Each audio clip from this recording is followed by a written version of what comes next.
All right, we're back. I just got off a panel with DJ Kuda, and I think he's gonna end it the next hour. I enjoyed that. I'm gonna probably watch the replay on it. So we are gonna talk about the Etruria, the Etruscans to the Moors. This is the history of Black Europe, and I already know who's gonna be in the building. Let's see who's up in here. Let me get set up and I'm gonna shout out. I don't know who this guy is. His name is Ozara Pamu. Can't wait to see this. Gold Professor, shouts out to you, brother. Appreciate you for your support. Yeah, man. I'm gonna get this set up for a minute. This is gonna be educational. I'm gonna knock it down to I'm gonna be raw, bloody raw up in here. Yeah, 2 likes already. All right, appreciate you. Let's look at this. I mean, yeah, I'm gonna do my thing. He tries to say it ain't that, and BGS no. BGS used to be popular back in the day, but yeah, he's a scholar. You know, it's just a lot of nut riders. But I hate to say that. But last night was funny, but that's a whole nother. I said that on the panel, but I'm good. All right, let's look at real history. He said Malta. On the island of Malta, Gar Dalam culture is the earliest known phase of Malta culture. At the cave of Gar Dalam, the earliest evidence of human settlement on Malta, 7,400 years ago, was found. But because of the debris left by these ancient humans, this cave also a veritable disposery of semi-fossilized remains. Instinct extinct species such as the dwarf elephants and hippopotami, which roamed the island some like 250,000 years ago, but ostensibly when it was still a part of the mainland. Yeah. Okay, here we go. The Gan, okay, the John GT Malta. It's right here, 4000 BCE. And here you go. That's the people. They look like dwarfs. Okay. It suggested that it was a rise sea level stranded these large mammals on the island and then lack of food because of the dwarf versions of to evolve. This theory is, however, challenged by the existence of pygmy, hippopotamus, and native to the forests and the swamps of the Western Africa, particularly in the country of Liberia. The ruins of ancient Malta temple right here. As you can see. Hold on, I'm gonna pull this up. Yeah, I had to do a stream because I know it's scheduled. I'm glad I was on the panel. Might have to watch the replay. But yeah, man. Yeah, I know he's gonna end it probably at 9:30 the next hour because yeah, he's gonna shut it down. And he'll probably do the third shift. I don't know when he's gonna do that. Yeah, I had to get off there. I had to do this. This one's gonna be a long stream. I don't know if I'm gonna open up the panel with this one. This is a lot of information. Okay. During the Neolithic age, from 5,000 to 4,500 BCE, the cave was also one of the sites used by the new wave of man who crossed to the Maltese Islands from Sicily via a land bridge by 3,600 to 3,000 BCE. But the temples began to be constructed simply at first, but the increasingly more sophisticated, so that by 3000 BCE, construction had become very sophisticated, such as the immense stones, blocks, and intricate facades. I mean, facades of Hagar Quim. Okay. Yeah, facades of Hagar Quim. Okay. And the same thing, 4000 BCE with the same stuff we saw above. But during the temple building phase, the Egyptian influence on the Maltese is evident in the manner of which they've built their tombs and temples and buried their dead. However, the nature of their statuary, particularly their mother goddess, which are depicted at the Stia Topikfi females, indicate ethnic commonality with the peoples of the Cyclades Islands in the Aegean Sea and the civilization at Cattle Hukyuk in Anatolia, known as modern Turkey. The Grimaldi man, I gave y'all that link a couple of streams ago with the Black history stuff. But these civilizations trace their beginnings to the ancient Khoisan of Southern Africa, Grimaldi man, who were the first fully modern humans to cross over to Europe in about 45,000 BCE. Yeah, Grimaldi man. So y'all can read that link. I'm not going to give it to you right away. I'm just going to give you this link and y'all can read the rest. This phase of the Malta culture came to the sudden end at the about 2000 BCE, possibly as a result of invasions, but the culture that replaced it of Mycenaean flavor is evidenced today only by fragmentary remains. Bronze Age tools and weapons have been found at the Borg in Nador. Near the Brizabuga and Tarkson Cemetery near Pola, with while Iron Age relics from about 1200 to 800 BCE, including cart ruts at the Bingagima near the Nador Tower. That's what's called the Monta Venus, 4500 BCE. That's what you see right here. And now we're going to the Phoenicians. We talked about the Phoenicians and the Elamite history. Check that stream out. And I might have to post the streams if y'all miss them or whatever, if you're new. I talked about this before, the Phoenicians and all this other stuff. We're going to read it in here. And it talks about Hannibal. I will do Hannibal sometimes. I'm looking at these mics. Hold on. Sometime next week or so, check that stream out, because I know people are in mode right now. So yeah, I'm streaming now because ain't nobody streaming at this point. But yeah, I appreciate people coming through, but this one is important because I think people just want to come through and show love. But I'm going to do the Etruscans in a minute, but we're going to get into features. Around 700 BC, the white Greeks settled on the Malta, especially around the area where Valletta now stands. But a century later, Phoenician traders who used the islands as a stop on their trade routes from the eastern Mediterranean to Great Britain, from where they obtained tin, which, when smelted with copper from Cyprus, created the durable metal alloy bronze. Strabo states that there was highly lucrative Phoenician trade with Britain for tin. They also joined the natives on the island, but the Phoenician inhabit the area now known as Medina and its surrounding town of Rabat, which they called Malith.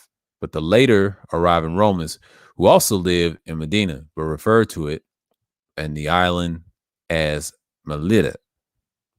Okay, the relief depicting of the Phoenician ship is 100 CE.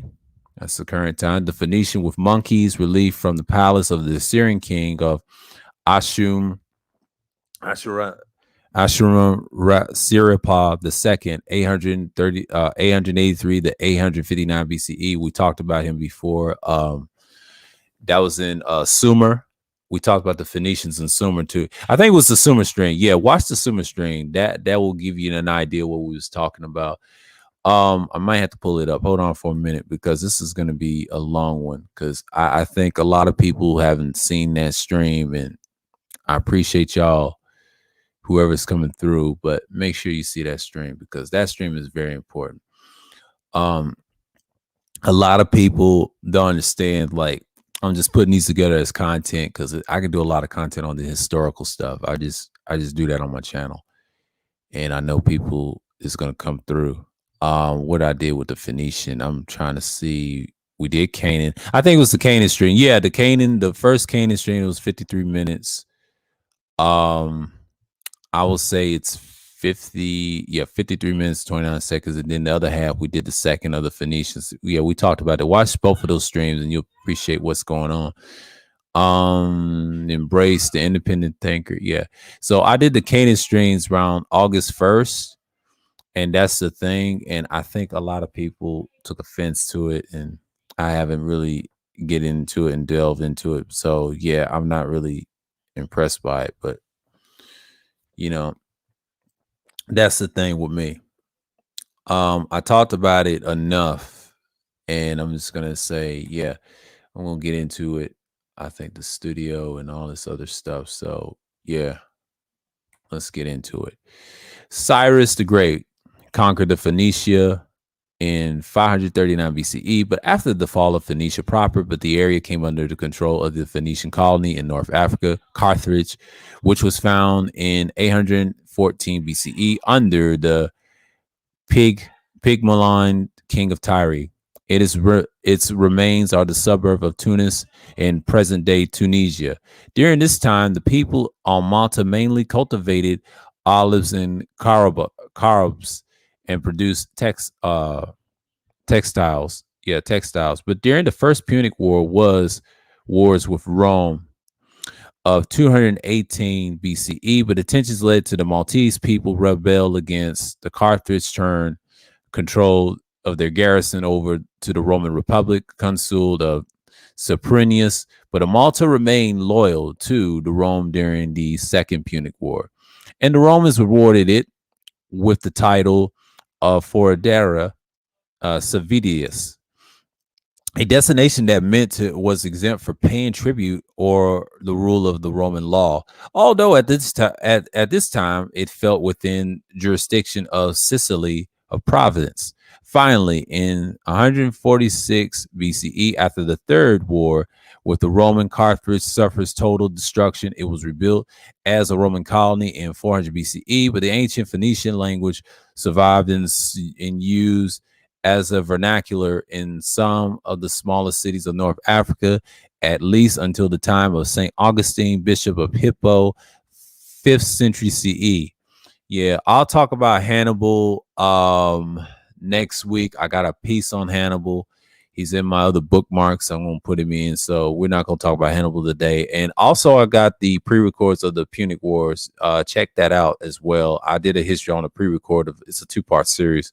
Y'all should watch it. That was the last video I did years ago. Triumph coin of Hannibal, 203 BCE. Note, there's no authentic images of Hannibal, and there's no proof that Carthaginian coins show his likeness. However, these coins do exist. Logically, who else but the great Hannibal would they put on a coin, but certainly not an ordinary elephant rider. Yeah, technically, they're saying this is Hannibal.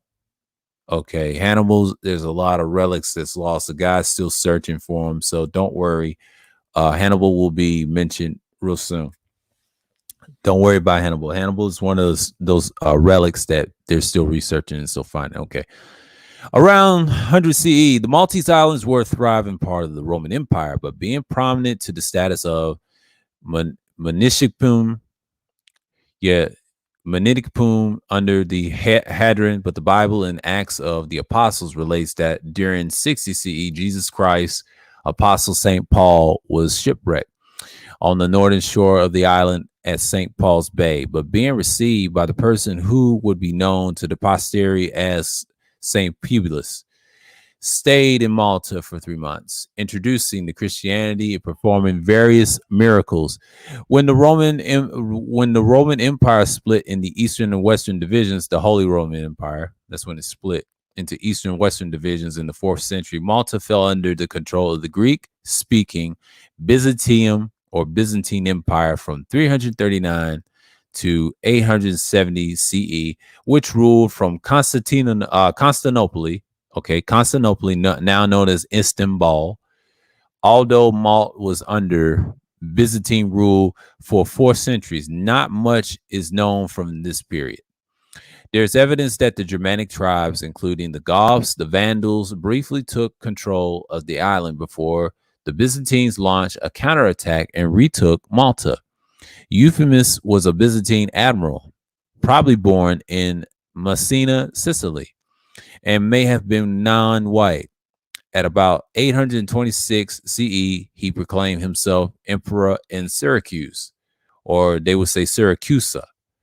That's how they pronounce it in Italy, is Syracusa, but they call it Syracuse. There's such thing as Syracuse, Italy. There's a pizza place I remember. It's a sidebar in Georgia. It's somewhere in Cobb County in Smyrna.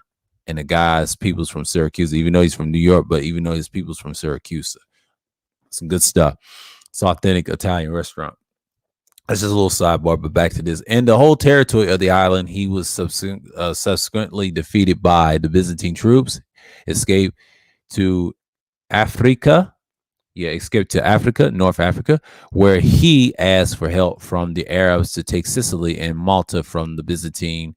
In 827 CE, he returned to Sicily with a large Arab fleet. Euphemus was killed later that year during the attack on Ina.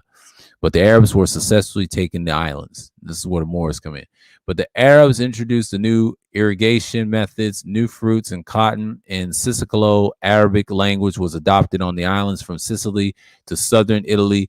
It would eventually evolve into the Maltese language. Native Christians were allowed freedom of religion, but had to pay an extra tax. And the Normans from Duchy of the Normandy successfully invaded Sicily and the Maltese Islands in 1091 CE. And Roger I was warmly welcomed by the native Christians, but the Maltese offered to fight for him.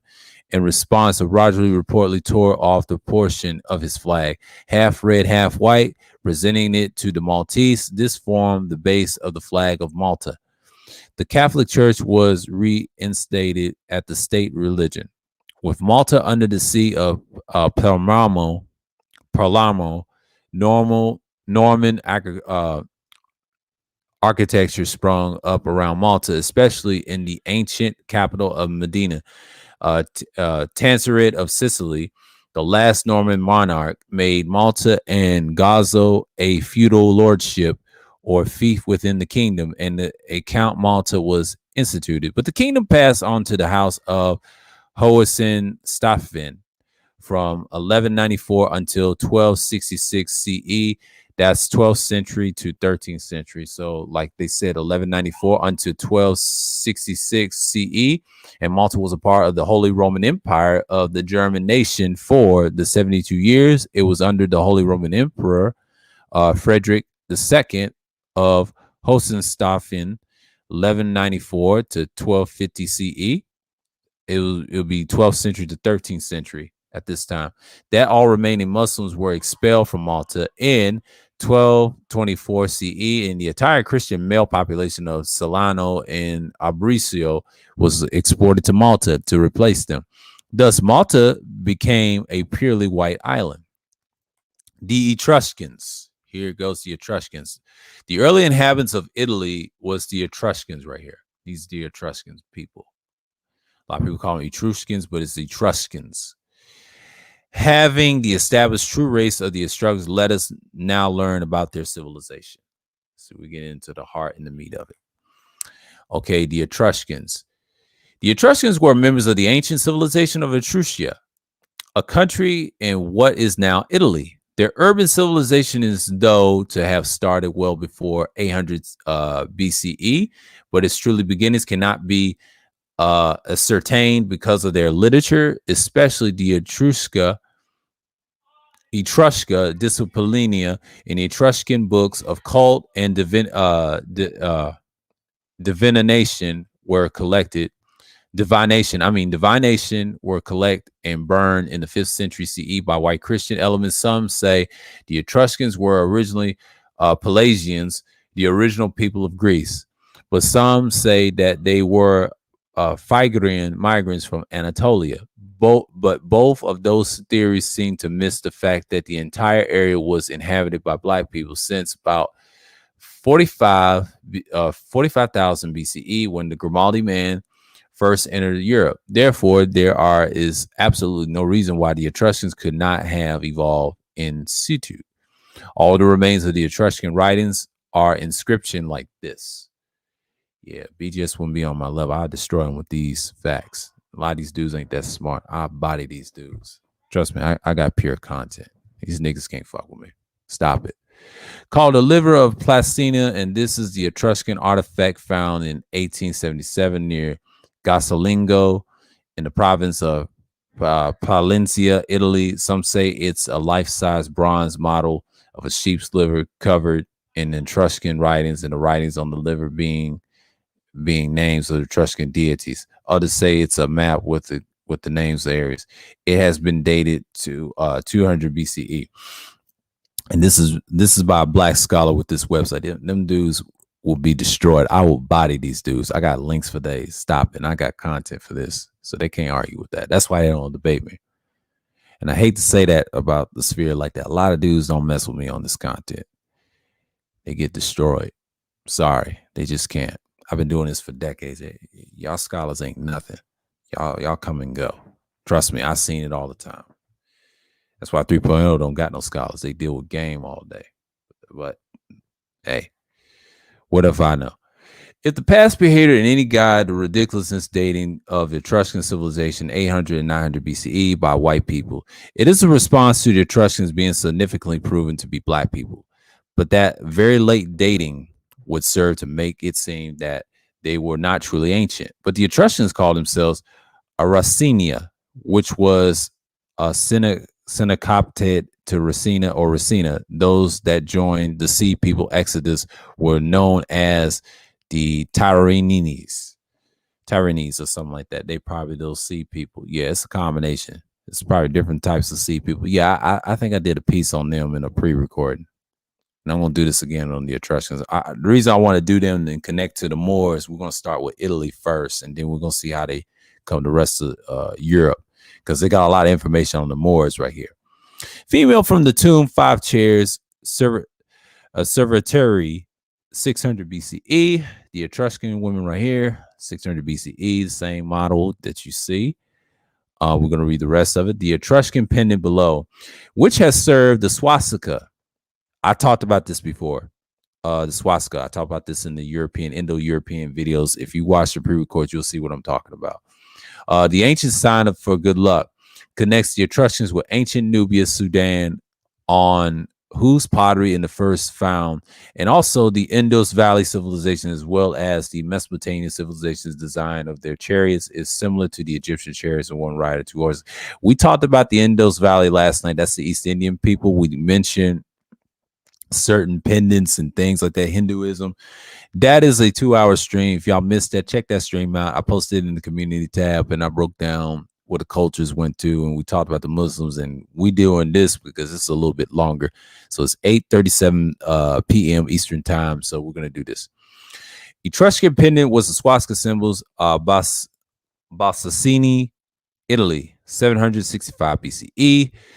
That is the land of Nod symbol, biblical term. That's the mark that Cain had, according to legend. The East Indian or the Aryans had what they call this symbol. They call it the Nergal symbol. I talked about this in my pre-record years ago, and that's where it all came from. And plus, I got these pictures, and I had pictures for days on it on my other computer when I had the old one, but I still got it. But the pre-records is evidence what I did. So at the time, I was using a laptop mic at the time. That was years ago. Okay, the Montaloni chariot, an Etruscan chariot dated 530 BCE. You got the chariot. Talked about this before. The Battle of Claudine Forks, a painting of the Pasium from the tomb of the survivor. Battle of the Claudine Forks commemorates this Samnite victory over the Romans at the time when the Lucaninis, rulers of the Pasium, were their allies. 321 BCE. In the background are the mountain of the 4 cattle, which are drawn to the largest scale that the human figures that marching Romans with the spear shields contrast with the deployment of their enemies hidden by their terrain. Helmeted Roman commander strands on the rise. Note that the swastika on the shields of the hidden Samnite soldier. All right. Let's talk about it. In the reconstruction of the Etruscan temple, the Etruscan cities were large in ways comparable to cities of other great ancient civilizations. Etruscan state government, like others of those time, was theocracy. The king was deified and considered a god, but their religion employed elaborate cults and rituals. Interesting.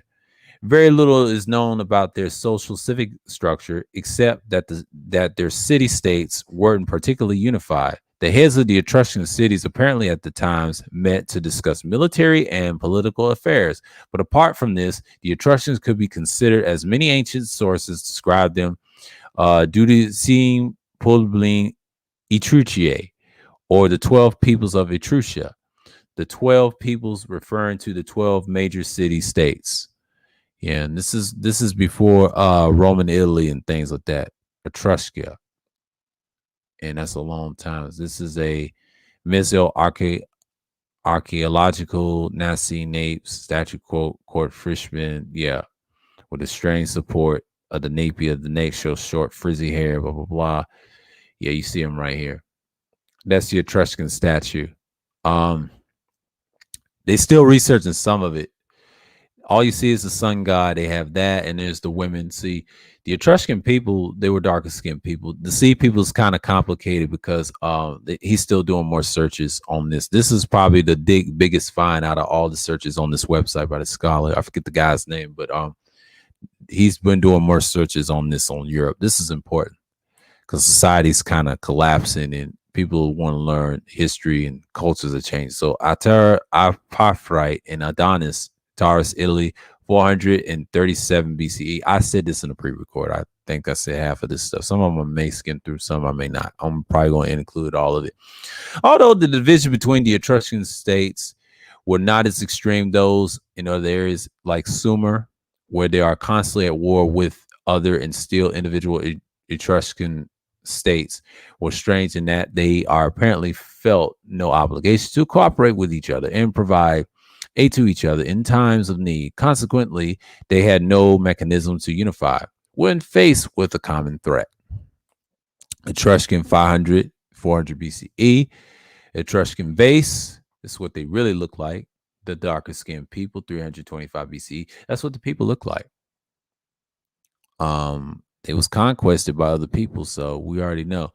And they got their little relics. Okay, their agriculture was advanced and efficient, and their trading commercial relationships were far-ranging and profitable. Mining and the commerce of metal, especially copper and iron, led by the enrichment of the Etruscans to the expansion of their influence in the Italian peninsula and the Western Mediterranean Sea.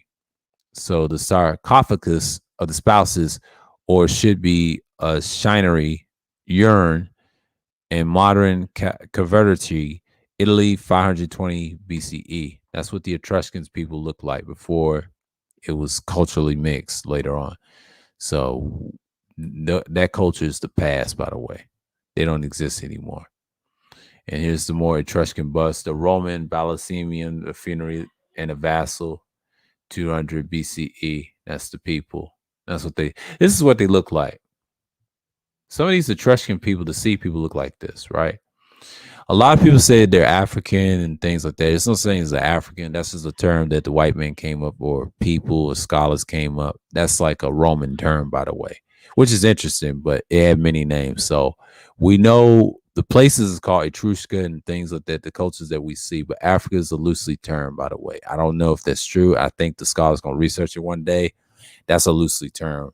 I wish people would stop using it, because that can be a term that can be loosely. If they do more research, they're going to probably correct some of this. So I think in the future he would, but I like this right here when we talk about the Etruscans. I never learned this stuff until I would say decades ago, around, I would say like 9 years ago, say 2012. It's going to be 10 years learning about this stuff. So I've been studying this stuff for years. And here's Pastium around the end of the 7th century BCE, but the colonists from the Greek city of Sabrius found the city of Pastium near Naples, and originally known as the Posidonia.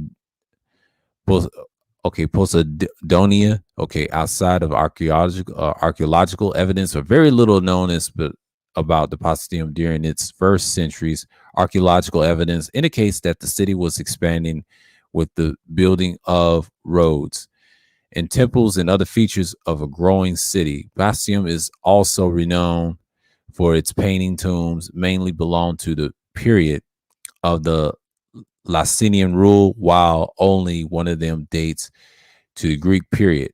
It was found on June 3rd, 1968, in a small necropolis, some 1,500 kilometers south of the ancient walls, but the burial monument was named Tomb of the Diver, the Italian Tumba del Taffatori, after the enigmatic scene depicted of the covering of the slab of the lonely young man dividing into a stream of water. Yeah, this is a piece right here, the tomb painting. This is the Etruscan statue of Apollo from the Veil. See, I showed this before on my pre-records, and Etruscan head with a gold overlay, and the Etruscan couple again, the Kerry tomb, 800, 500 BCE. Yeah, so I will give you the link. I'm gonna post this in the chat. Y'all can read the rest for your spare time after the video and save it to your bookmarks. Do what you got to do. This is going to tie in what I'm going to talk about. What's going on, Third Ward Salute? Yeah, because this is a stream I really wanted to do. And this is going to be a long one because I'm going to break down a lot of pieces. And yeah, man, because this is going to get out here. Shouts out to RPA and Third World Columbia. Salute. Yeah, we're 30 minutes in. So let's get into it because this got 3 reading parts. And we'll get into Germany and Europe. I ain't going to read much. I'm going to skim through and show y'all pictures because Etruia is where we're going to start. They got a lot of more stuff here. We're going to talk about the invasions. We're going to get this in because I know this is going to be a long. They added this right here, the antefix. We're going to get into that right here. This is where we're going to get good right here. The Eurasian invasion, the Latins. When the last were left Etruria, we were mystified by the Etruscans' policy, but not helping each other when faced with common threat.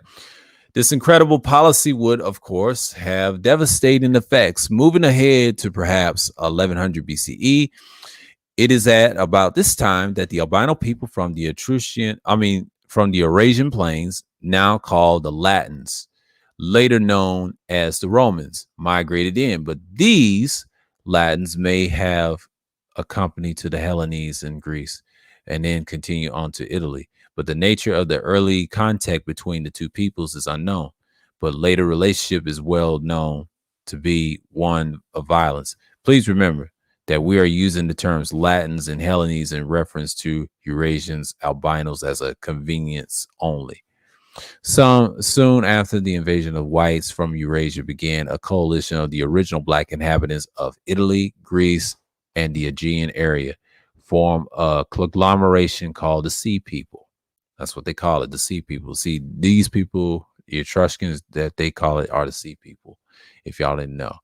They boarded ships with all their belongings and fled the area, but those that stayed behind still had to deal with white, I would say white newcomers. I mentioned the Sea People with the Egyptian, I would say black too, of the civilization. Yeah, I mentioned that in the stream. Y'all check that one out. The Etruscan settlements were frequently built on a hill, but the steeper the better and surrounded by thick walls. So according to Roman mythology, Rome may have accurately have been built by Etruscans, which is true. This is true. Yeah, they did build Rome. That's some true stuff. And it's mentioned in several video games. I think Assassin's Creed 1 and 2. They didn't put Etruscans in there, but there was other people built Rome. They mentioned the Goths and everything we mentioned from part 1 of this in the stream. But they did also, they did so on the Palatine Hill according to the Etruscan model. That is, they began with the Pomerium or sacred ditch, then they proceed to do the walls. Yeah, and that's why they built the country. The Etruscan Tredicata relief, 600 BCE. You're going to see these are darker skinned people, darker culture, apparently black civilization. Etruscan Antefix, 500 BCE. This guy did his research. He found more researches and relics. Antefix BCE, probably put it in the museum, but he found a lot of this. The researchers did a good job. And they're black. They did this. So Etruscan Antefix, 500 BCE. Yeah, here you go. That's what they look like. That's the people. Where the original Romans were black people, that's what he calls them. But at the time, Romans is kind of like a mixed culture. But the white Romans you see today, they're a different breed. They're from different stocks. I'm going to tell you that right now. They come from Central Asia and the desert, what you would call the people of it. They're the same people. Those are the Jesuit people. But the Romans is a mixed culture of Etruscans. A lot of them were interbreeded and things like that. So I forget what happened to them. It's a long, this whole thing got the whole story on it, but it's complicated. He didn't add into detail. He uses pictures to explain. So the Roman mosaic, what appears to be a black Roman senator, the picture graces the cover of Latin Alive, a book of Joseph Salado concerning the evolution of the Latin into the modern European languages. This mosaic was well hidden. It is currently location cannot be determined. Exactly. See, They want you to know about the location. See, it's hidden. It's a lot of hidden shit in Europe. They ain't gonna tell you that. Publius Vergilius Mario, also known as Virgil or Virgil, 70 BC to 19 BCE. Yeah, both of them from BCE. The great Latin poet Virgil, holding a volume of which is written the Aeneid on either the side stand to two muses, Celio history and Melafontaine tragedy, but the mosaic, which dates from the 3rd century CE, was discovered to Hadrium Tumium and Susi in Tunisia, is now on display in the Bardium Museum in Tunis and Tunisia. Yeah, you can find that in Tunisia if you ever travel. Roman mosaic of a black Roman soldier embracing a white woman.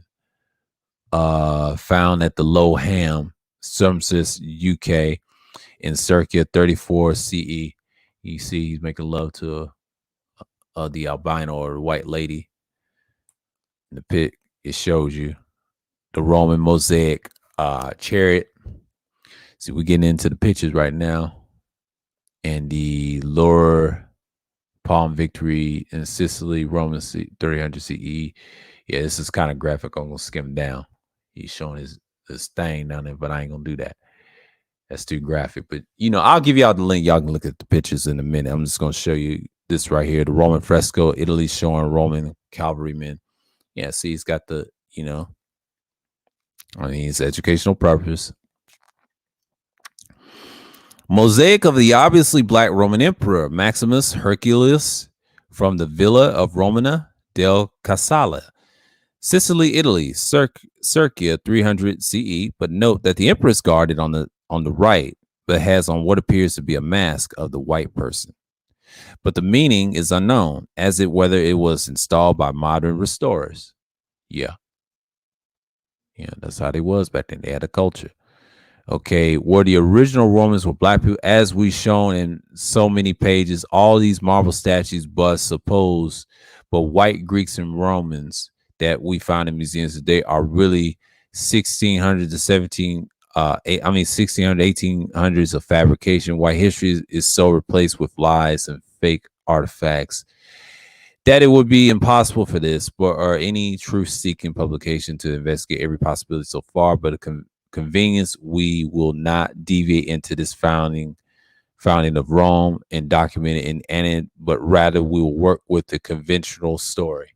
Yeah, see, the guy wants to stick with the story, and the reason he said that, he didn't want to go in depth. Rome's got a lot of secrets too. It's a lot of shit. Etruscan history can be rectified. It can be rectified if it's done right.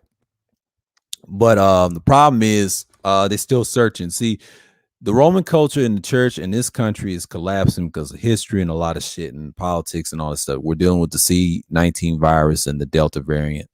A lot of shit's gonna come out in the future because the culture is dying. So other cultures is trying to come in and claim stuff. You know what I mean? Every culture is trying to erase dark history, but they can't. The more they dig, they're gonna look stupid at the end. So that's why you got websites that don't cancel this site. And I'm surprised it's standing because they're not gonna knock this out. There's more and more. And yes, they're winning information. And I don't think white folks really care.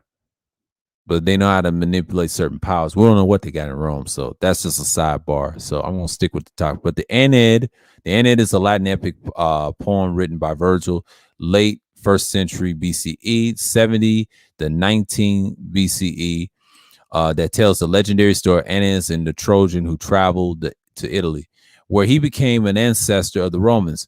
Yep.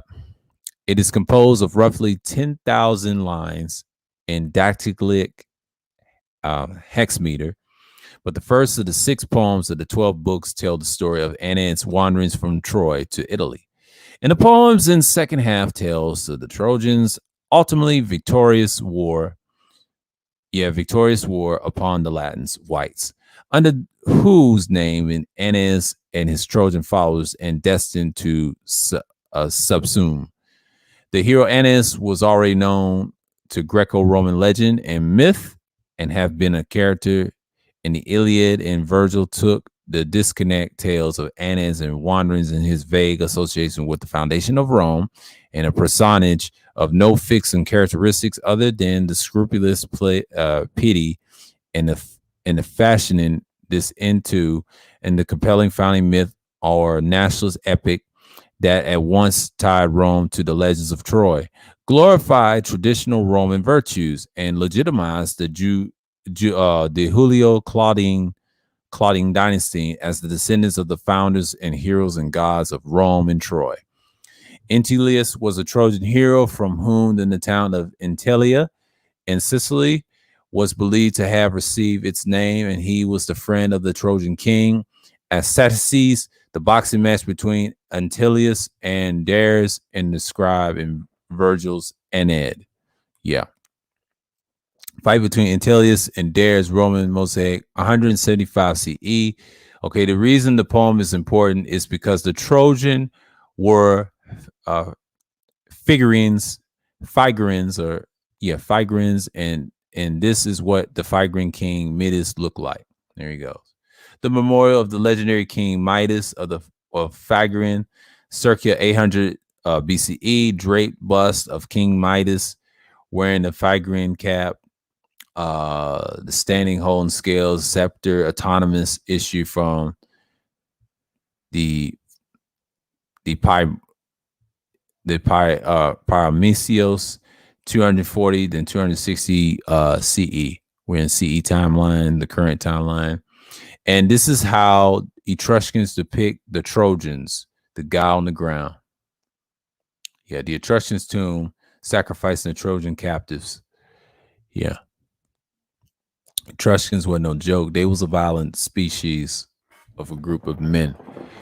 So what you got here is you got that type of history. I don't talk about them as much. If y'all check the Indo-European history, I normally don't talk about them as much. And broke down Indo-European and talks about that. There's a lot of stuff on here on this website I taught years ago, and I put it pre-record, and you can watch some of my old pre-records.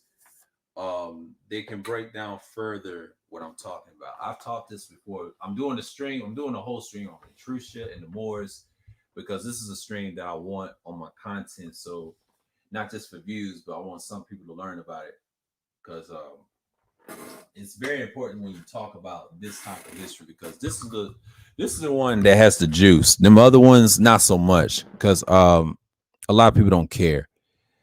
Because if they cared about those histories, a lot of people talk about Egypt way too much, because I think Egypt is overrated to me. I don't really care for that history that much, because their culture then kind of died out with the Libyans and other cultures blended in, mixed in. But see, when you get in places like Italy, when you talk about the Etruria, or known as Etruscans and things like that, and Anatolia, that's my shit right here. That's my bread and butter. I go in deep on these. The other ones, not so much, because it's already refound. It's just in this area, this is where the shit gets started with the politics and the political stuff. And here's a quote. He commissioned the Emperor Augustus the poem in more than early imperial propaganda. It proclaims the divine mission of Aeneas to found Rome and the divine injunction of the Romans to unite the world under a noble emperor such as Augustus.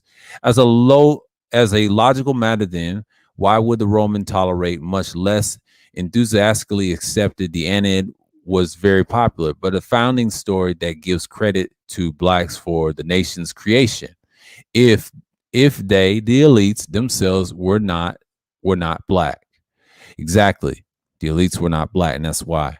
And not only that, they was killed off by these white Romans, what you got today, or what you would call, let's say, the Jesuits today. Yes, the Etruscans gave them history, but what you got today in the church, they came from Central Asia and from the desert. In the Bible, most people, I think we used to call them back then the Edomites, but it don't really matter, because those are the same people depict a lot of stuff. But they won't tell you this for various reasons, because number one, the Etruscans were destroyed, man. Like, yes, it was breeded out by the Goths and everything, but it's sad. But they will teach you Augustus of Prima Porta, but he was violent. And then the Scipio Africanus and these genes, this is where they renamed the northern part, or rest of it, Africa. See, it wasn't called Northern Africa, it was called Tunisia. It was based off territory. So they named the continent. So there's a lot of truth behind that. It's a lot of history they don't go in depth on. So, but this guy is being very careful because he knows that he's got to go into that real soon in the future. Okay. The other inescapable conclusion is the Emperor Augustus was himself black, but in which case we can chalk this statue up to the same people as the dying Gaul statue was being nothing more than a pure white fantasy. Yeah, these are the white busts they're showing you. I don't care if he is black or mixed or whatever. It doesn't really matter at this point because we in a Roman world / Israel world. It's kind of hard to. It's very hard. This scholar is doing this. Is the wiki. They're showing you the wiki in the depiction. It's not that easy when you're talking about this subject because they run it. They control the history and information and religion. The finance, you already know, they're all connected. But the sad part, that's the problem you got to deal with as an archaeologist and a historian trying to get this stuff out. But the website is perfect. You can pick your poison. But this one's the best one because they go in depth on the Moors way more than the other ones. But in time, the Romans have learned how to build cities. Now there's a great competition for the power and territory. Wars rage, but the Etruscan cities fought alone, and the Romans can simply attack and annex each individual city, divide and conquer was the order of the day. This disunity is further illustrated by the fact that the Romans concluded treaties with individual Etruscan city and states rather than the whole. Exactly. They all about conquest, and that's what made the Roman Empire. It was deadly. But the Etruscans reemerged as a local power during 800 and 700 BCE, spreading their trade to Corsica, Sardinia, and Iberia. See, what you would call Spain was known as Iberia. Sardinia, all these names before they would call it Spain and Italy. See, they had names before. See, this is important right here. This is important history that people need to learn. Great, powerful navy to guard their interests in the Phoenicians. We mentioned the Phoenicians earlier, and Etruscans became trading partners and rivals, exchanging goods and opportunistic raids with each other. However, the situation changed after the whites of Greece have consolidated power and began to expand into Western Mediterranean at about 750 BCE. In approximately 600 BCE, but the Etruscans attacked and occupied the area of Latium and settled themselves in the city of Rome. From here, the influence of Etruscan civilization and art made itself in the entire Latin sphere, which is true. You don't hear much about the Etruscans. They would never dare touch that. They will steer away from this in mainstream media. You already know that. But their expansion of soon collide with that of the Greeks, especially in the 6th century BCE, when the Phoenicians, Greeks in Italy, founded colonies along the coast of France and Catalonia and Corsica. This led the Etruscans to ally themselves with the Carthaginians, the Phoenicians, because the Carthaginians were Phoenicians. This is Hannibal's people, whose interests also collides with the Greeks. Note, the Phoenicians had planted trading posts in, what did they say, in Africa, but Sicily, Sardinia, and Iberia during 1100 and 900 BCE, while creating their trading monopoly. They had relatively free during that period, as other civilizations were suffering from a dark age. During that period, because of the invasions of the whites from Eurasia. So we already know what time it is. Hold on a second. See what's going on here on my phone. Yeah. We're not worried about nothing. Let me get back to the topic. Invasions white. So we got a picture right here. Statue of a boy riding a hippo cannabis head missing. And from Vulci Neferio, 520 BCE. It's an Etruscan boy right here. And so, you know what I mean? We got the history right here. So we're not worried right now. In 540 BCE, the Battle of Aelia, which took place off the coast of Corsica between the Phoenicians and allied the Etruscans and the Carthaginians, and the Punic Etruscan fleet of 120 ships defeated the Greeks. The Greek force of 60 ships, nearby colony of Aelia, now Illyria, was taken over by the Etruscans. The Corsica was shared by the Carthaginians and the Etruscans, and the Carthage retained Sardinia. This this led to new distribution of power. In the Western Mediterranean Sea, though the battle had no clear winner, the Carthage managed to expand its sphere of influence at the expense of both the Etruscans. This led a new distribution of power in the Western Mediterranean Sea. Though the battle had no clear winner, the Carthage managed to expand its sphere of influence at the expense of both, and the Etruscans and the Greeks in the Etruria saw itself regulated to the northern Tyrrhene Sea. From the first half of the 5th century, the new international political situation meant to the beginning of the Etruscan decline after losing their southern provinces. So you got the male figure, and we'll see right here, the Etruscan, 550 BCE, a man laying down or posted up, whatever. So as Caucasians kept coming in, Rome soon became a large city, which is facts, similar to the powerful city of southern Etruria. Southern Etruria, where there's a place called Etruria. There was no such thing as Sicily. It was called Etruria. And they built Rome, which is amazing. And Rome's a dominant city. It's a violent city too. Like you see in New York and whatever. It's that monasterial dominance. It's just what it is, you know. It had also become a prominently Caucasian, which is true. According to it was Caucasian uprising that drove the Etruscans from Rome, which is true, in 509 BCE. But in 480 BCE, the Etruscan allies Carthage was defeated by the coalition of the Magna Graecia. The Greek colonized zone encompassed Sicily and southern Italy. The cities led by Syracuse, or a lot of people call it Syracusa, in Italy.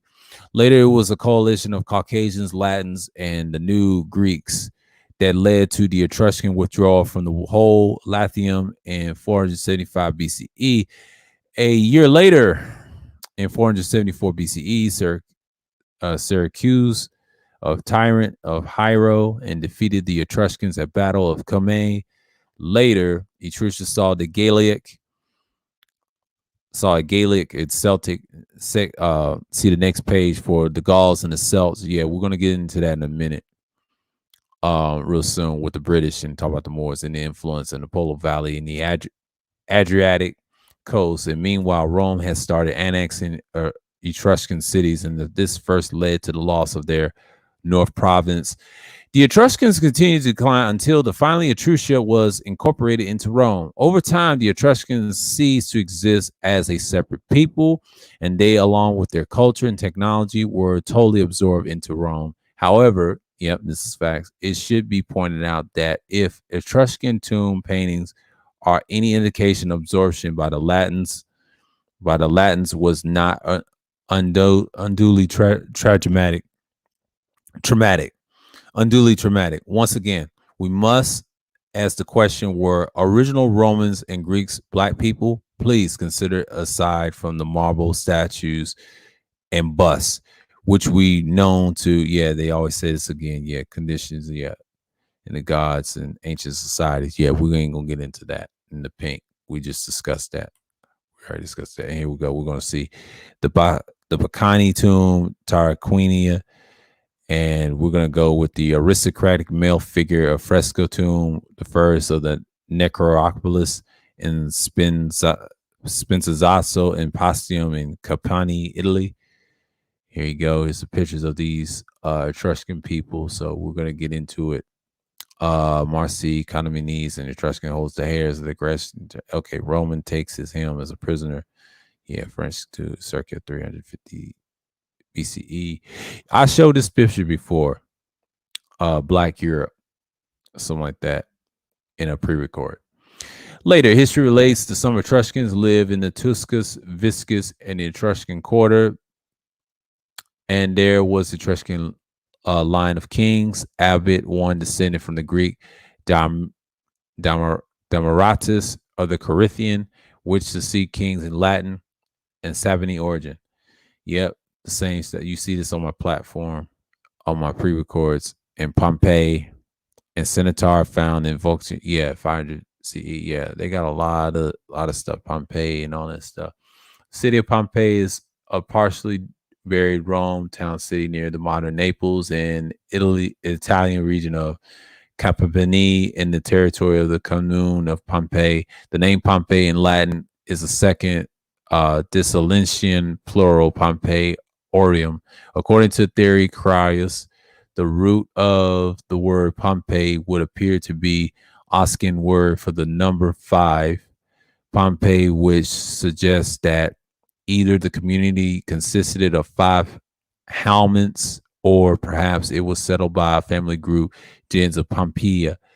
Along with the Herculaneum, its sister city, Pompeii was destroyed and completely buried during the long catastrophic eruption of the volcanic Mount Vesuvius, spanning 2 days in 79 CE. And here you go. The Code of Isis. You see that? I'm gonna give y'all this link in a minute before I even done reading the rest of it. And you see the rest, the fishermen, and you also see the Roman fresco, yeah, Pompeii's and all that, little statues and things like that. The erotic Pompeii, yeah, we're gonna skim through that. Sorry about that. Sorry about that. Oh, we got the Celts and the Gauls. Okay, good. Because we're gonna mention that in England and France. I mean, not England and France, but England and Germany in a minute because this is a good stuff. And my boy's on the panel. He was on the panel early. Yeah, I was on the panel recently, but see, I gotta do my thing. So I want to see who's in the chat. Let's hold on for a second. Who's in the chat? Who's in the chat? Nobody but one person. Okay, good. Because somebody we're gonna skim through that. That was graphic. Apologize for y'all that's looking. By the end of the ancient era BCE, the new invaders have migrated into Western Europe from the east, pushed to the remaining indigenous peoples of the south. These new people were mainly Celts, who had been pushed out of their central European lands by the invading white Germanic tribes. Some people call them Celts or Celts, but I prefer to call them Celts. I don't like the term Celt. You know, that's some shit that they come up with. It's really pronounced Celts and Gauls. I don't even like the term Gals and Celts. Weird. See, that's that white shit. I don't want to call them Celts and Gauls in this stream. Fuck what they say. But now the original people had accepted the rule of the conquering Romans, though the accepting was uneasy, as would be expected. There was also constant warfare between these two peoples, the Western Celts, known as Gauls, and the Eastern Celts. But their hatred of each other was less than their hatred of Roman rule. There were many rebellions against Roman both groups, as we can see from Julius Caesar's comments below. And Gauls and Celts were the same people. Yeah, they were the same people, which is true. Separate groups. They're the same people. As with all the ancient peoples of Europe, modern races have sought to portray them as white people. The famous marble statue Dian Gaul is fake, just as the statue of the Vercingetorix that was put up in Napoleon III in 1865. See photo below. Yeah. It's a lot of fake busts. They're telling the truth on here. Yeah. Demonstrated by whites. Yeah, we're going to skim through. We ain't going to read the green block. We already know the Dian Gaul. Yeah, we ain't going to get into that. And so Julius Caesar, Pompey's comments, their own language called Celts.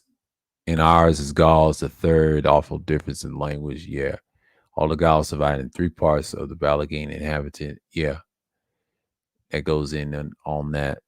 Okay, let's read that. Let's read that in Julius Caesar's book. It's a long one. So we got 59 minutes.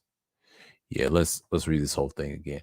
Okay, Julius Caesar in his book, the Camere del Bello Gallico, 50 BCE, comments, all Gaul is divided into three parts. One which of the Balagate inhabited to Aquanatini, another those whose in their own language are called Celts. In our Gauls, third, all of these different from each other in language, but customs and laws. Garanon River roughly divides France and Spain, which is true. separates the Gauls from the Aquitanian and the rivers of Marne, and runs east and southeast from Paris. That's true shit. See, this is why France is mixed. They accept this type of history out of all of them in Western Europe. And don't let them lie to you. We talk about modern France. We're not talking about Napoleon France people. We're talking about the ones that know history. River and Seine is separate from the Belgade, and all of these Belgade are the bravest because they are furthest from the civilization and refinement of our province, and merchants least frequently resort to them, and important those things which tend to effeminate the mind.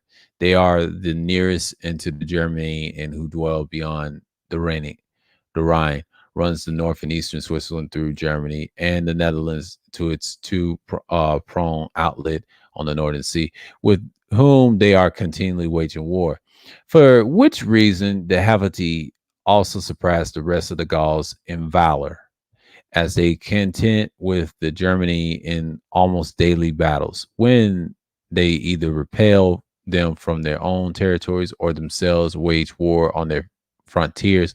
One part of these, which is have been said that the Gauls occupied, we say they occupied, but that takes it in the beginning at the River Rhone and bounded by the Garonne River, the Atlantic Ocean, and the territories of the Belgate and the orders into on the side of the Sarquini, and then the Haviti and upon the river and Rhine, but it stretches towards the north. But the Belgate and rivers from the extreme frontier of Gaul, extreme to the lower part of the river Rhine. But it looked towards the north and the rising sun. Aquitaine extends from the Garonne to the Pyrenees to that part of the Atlantic Bay or the Biscay, which is near Spain, but it looks between the settling of the sun and the North Star. Note, the Haviti refers to conglomeration of the Celtic tribes formed by the Havitines of southern Germany, and numbering and exists excess of 300,000 who decide to flee invading white Germanic tribes. Vercingetorix, something like that. Vercingetorix. Yeah, I think I did a piece on him in Europe. One of the last, perhaps the last original black civilization to be destroyed by whites were Arvervini, southern France. They were advanced culture who lived in cities and were wealthy in gold and silver. As attested to by the huge booty taken from them by the Romans, their demise came because of a revolt against Rome by another black Gaul city called Carnutes. In 52 BCE, Carnutes used the turmoil that accompanied to the death of Publius Clodius Pulcher, a Roman politician, as the opportunity to repel. They slaughtered all the Roman in their territories. Seeing this, Vercingetorix, Guritarchs, or something like that. Guritarchs. I want to say Vercingetorix, a young noble of the Arvian capital of Gorovia, moved to join in the rebellion. He was, however, rebuffed by the nobles of Gorovia, forcing him to raise an army in the countryside. He then returned to Gorovia and took the city of, whereupon he was declared king. In most of the historical accounts, it's said that the Vercingetorix unified all the Gauls and under his command. In his campaign against Julius Caesar, Vercingetorix was first successful, but over time the title began to turn. But the end came at the Battle of Alesia, the capital city of another of the Black Gaul people, in the Montebubi, something like that. And at Alesia, Vercingetorix made his last stand.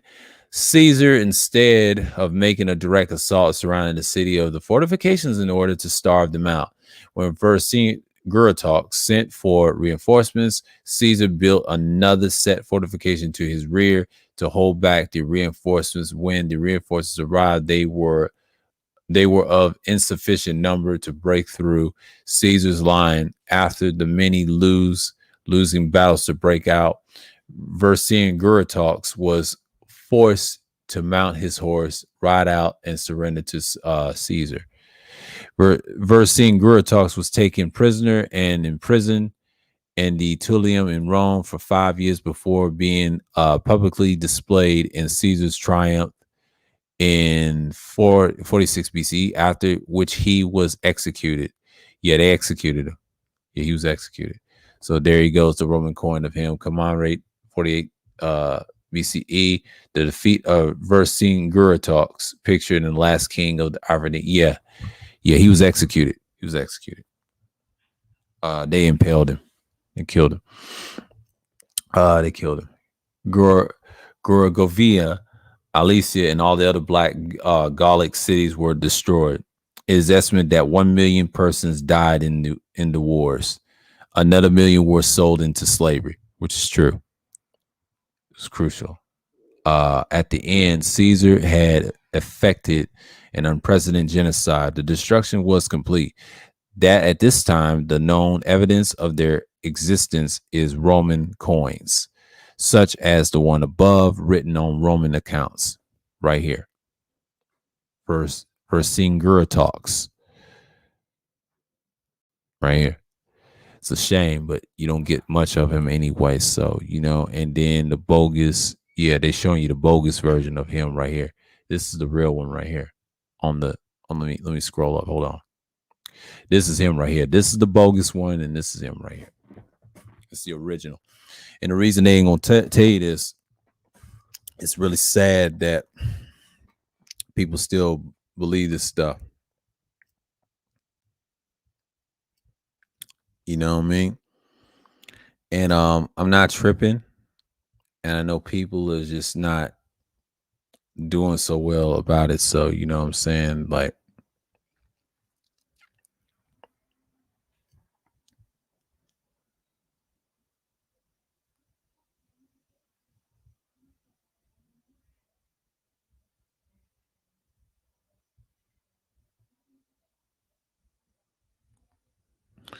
yeah. I know people just tripping. But yeah. Ancient reference to the Celts and Gauls. Okay. Oh man, this is gonna be good. It's a long one. Okay. First literary reference to the Celtic people, as they call it Keltoi.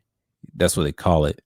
But I'm calling them Celtic in a minute. A lot of people call them Celtis or Celtic. That's how they pronounce it. But that's how they pronounce it, which is interesting. But some people call them that. I don't know. I don't call them Celtic, but as Keltoi or Celtic, it's probably interchangeable. It's by a Greek historian, Hactius Miltius, in 517 BCE. He locates the Keltoi tribe, Reni, western southwest Germany, next to Greek. The Keltoi, known as the Celtic, Celtic or Celtic or whatever you want to call it, is by Herodotus in the mid 5th century BCE. I call them Celtics because, some people call them Celtic or whatever, but that's the language they call it. But in English, some people pronounce it Celtic, but it's kind of weird. But we're gonna have to find out how they pronounce it in a DNA, blood DNA. Eventually, we're gonna find that out. And it says the river Istine Danube begins from the Keltoi in the city of Pyrene, and so it runs and divides Europe in the Midis. Now the Keltoi are outside of Pillars or Hercules and Rock, Gibraltar, and bordered upon the Canisians, who dwelled in furthest towards and sunset in the west of all those who have their dwelling in Europe. They call them the Celts and the Gauls. Some people call them Celtic, in the language. That's what it means. But Celtis or Celtis. According to Greek mythology, they try to say Celtis, but it's Celtis was the son of the Hercules and Celtine and the daughter of Briarenes. Celtis became the Eponus ancestors of the Celts. In Latin, Celtia came in turn from the Herodotus, word of the Gauls and the Celtoi. Yeah, I think the K is silent too. That's probably interesting.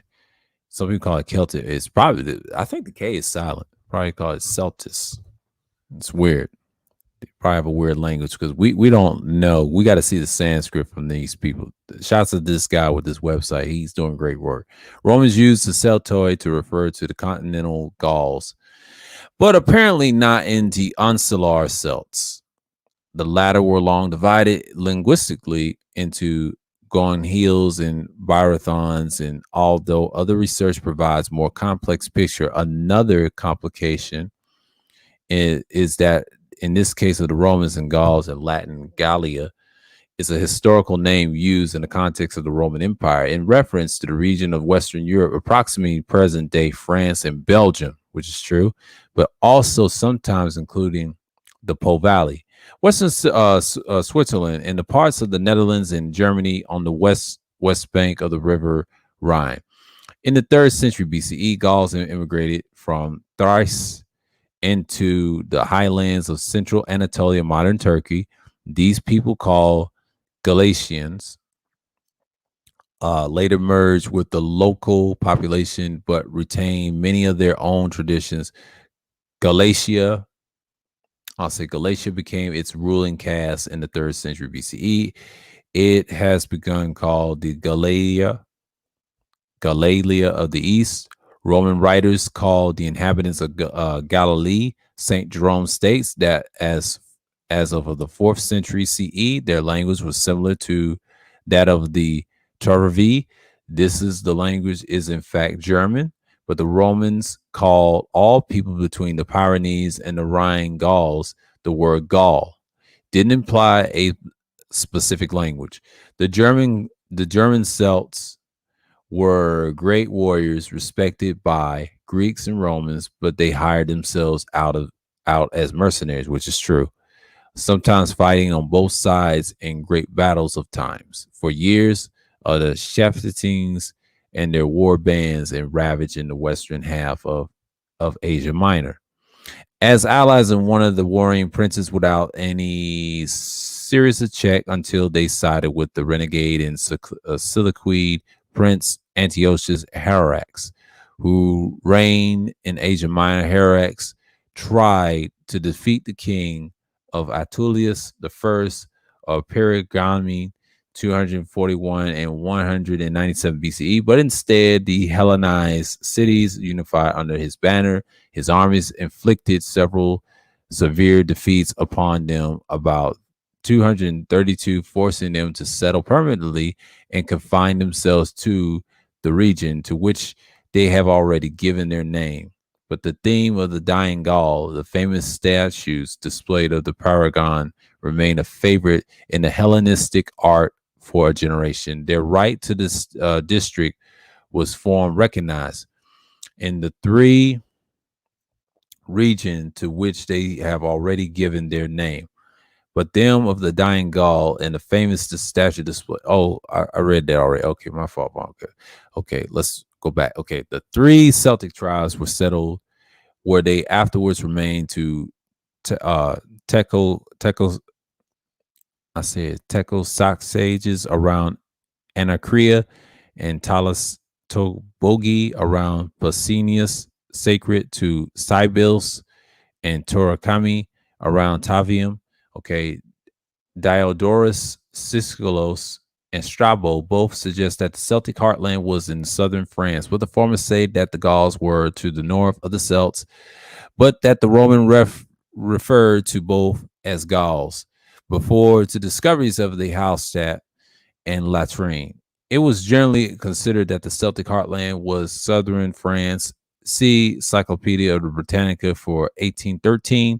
The Celts also expanded down the Danube and river in its tributaries,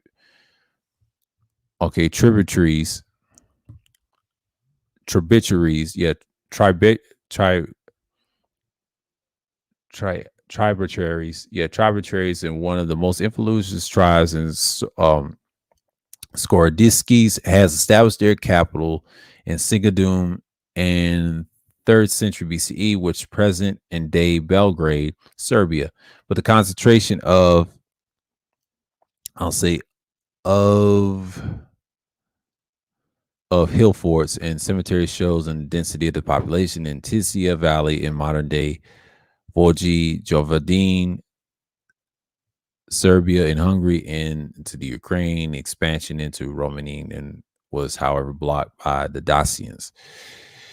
Further south, Celts settled in Thrace, Bulgaria, which they ruled over a century, and Anatolia, were they settled as the Galatians. See the Gaelic invasions of Greece, despite in geographical isolation from the rest of the Celtic world, and the Galatians maintained their Celtic language for at least 700 years. St. Jerome, who visited the Anacrea, modern day Anacara, in 300 CE, but liking their language to that the Turvy Northern Gaul. But the Bali tribe gave their name to Bohemia and Balgany, and possibly Bavaria. Yeah, possibly Bavaria. That's in Germany, by the way.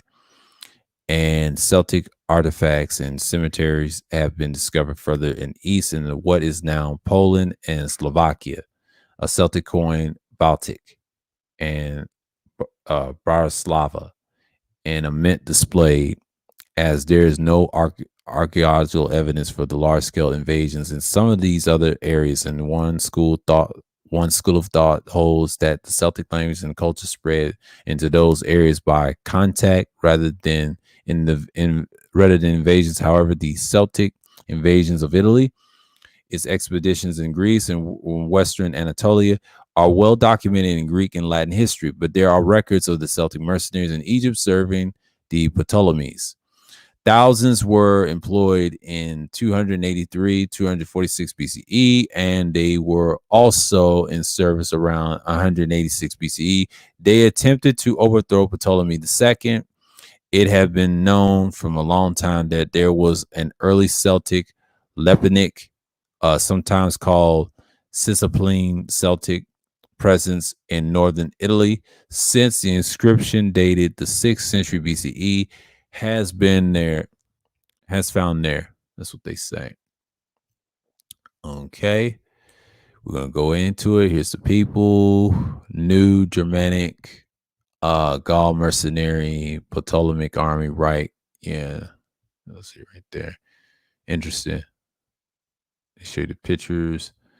And the site of Glossosaclia, where the Ticina exits in Lake Margaro, and was particularly suitable for long distance exchange, in which Galsinga acted as intermediate between Etruscans and Hallstatt in the culture of Austria, supported on the all-important trade in salt.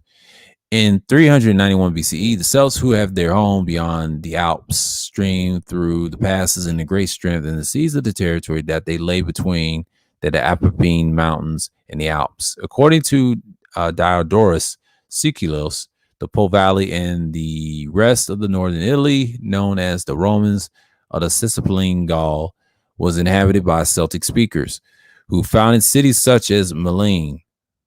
Later, the Roman army was routed at the Battle of the Alii, and Rome was sacked in 390 BCE by the Sannines, and the battles of Talamon in 225 BCE. Large Celtic army was trapped between two Roman forces and crushed.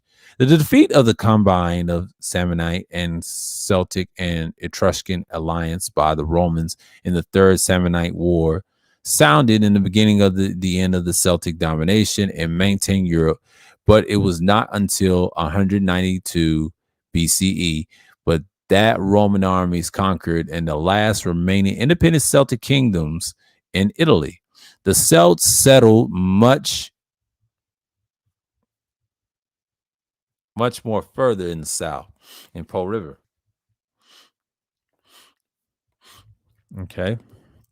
And many showed that the remnants of the town of Dacicia and province of Emilia Romagna, and showcasing the silk houses in very good condition and dating from the 4th century BCE. So here you go. The bronze portrait of the Lady Iberia, Spain, circa 100 CE. It's 100 CE. There you go. I showed her before.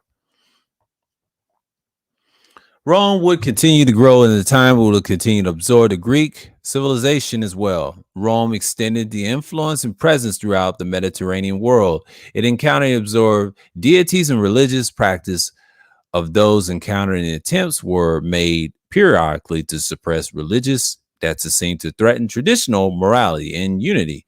And the Dionysian mysteries provoke unseemly exhibitions of enthusiasm and wild behavior. Christianity was superstitions or atheism or both. Druidism was thought to employ human sacrifice. Judaism was merely tolerated. By the late antiquity, numerous of foreign cults had gained vast popularity in the farthest reaches of the empire, including the mystery cult of the synchronized Egyptian goddess Isis, and the deities in the solar monotheism such as Mithras, Sol Invictus, found as far north as Roman Britain.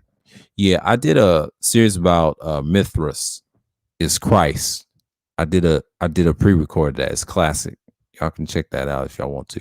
Roman myth complicated in the early influence of Greek religion on the Italian peninsula during the Roman proto-history, and by the part later as self-conscious and intimidation of the Greek literacy models by the Roman authors, who borrow narratives of Greek deities, reinterpreted as the counterparts of Rome's own pantheon, and Rome's early myths and legends also have dynamic relationship with Etruscan relationship less documented than that of the Greeks.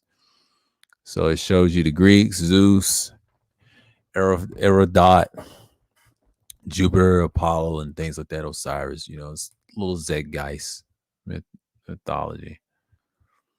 According to Greek myth, Hercules was the divine hero, the son of Zeus and Alcmene, foster son of Amphitryon and great grandson and half brother of Perseus.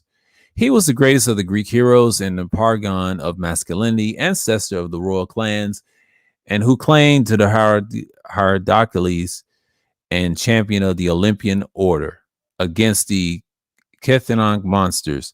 In Rome, in the modern West, he is known as Hercules, with whom later Roman emperors, particular Commodus and Maximin, often identifies themselves. Romans adopted the Greek version of his life, works essential, unchanged.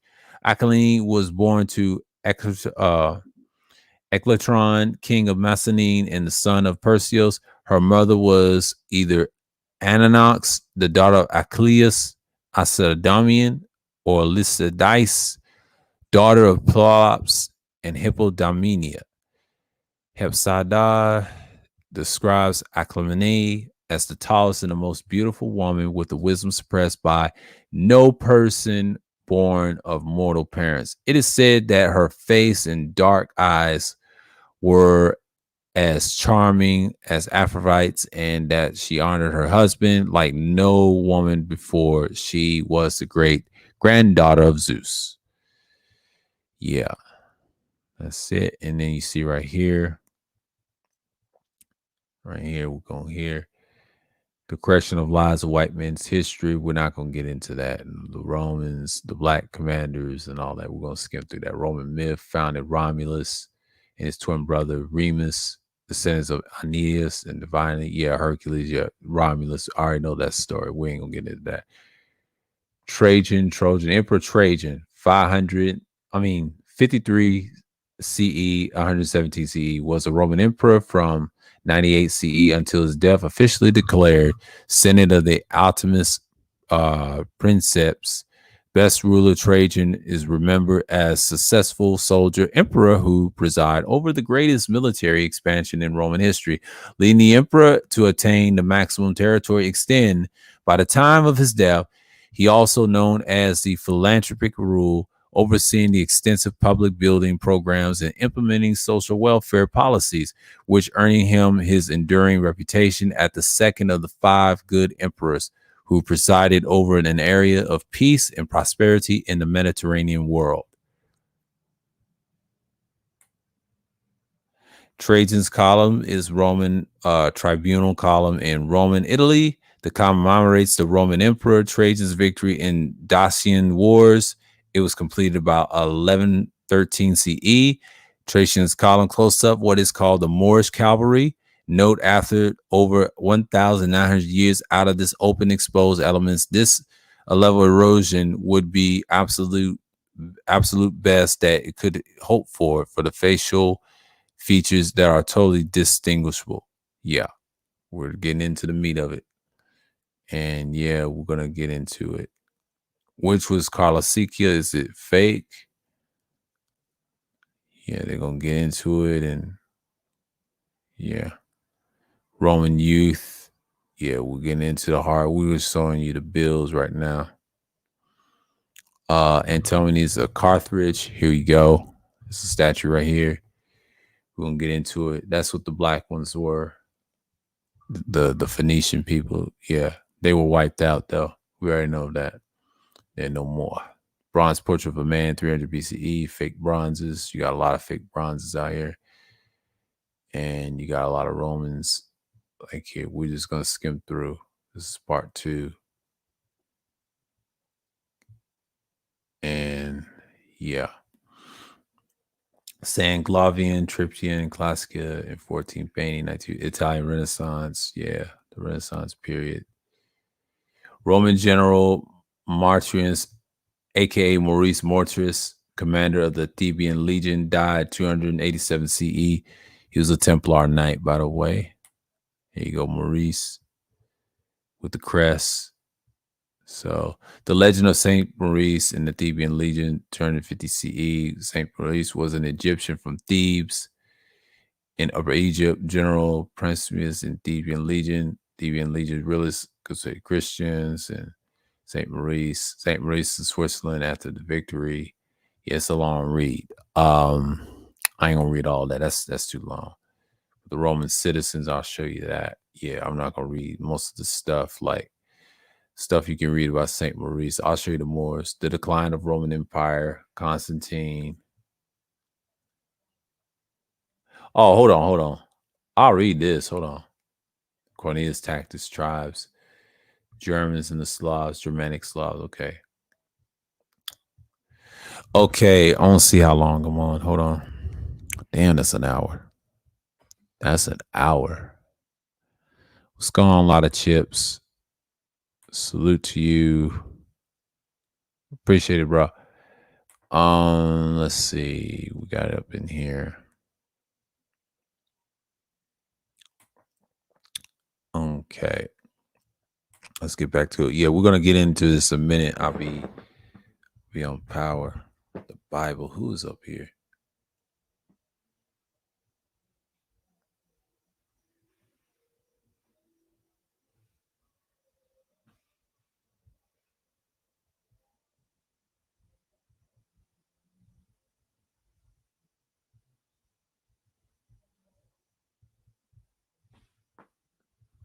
Yeah.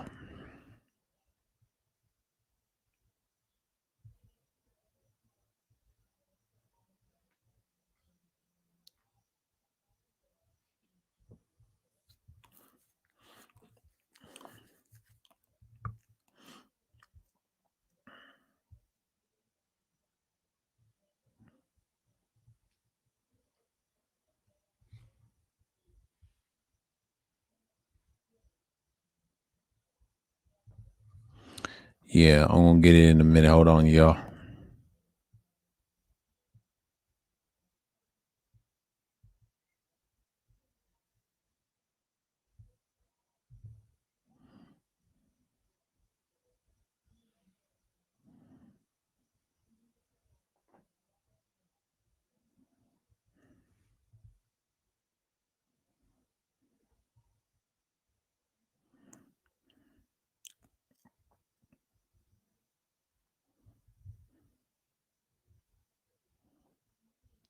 Yeah, I'm gonna get into it.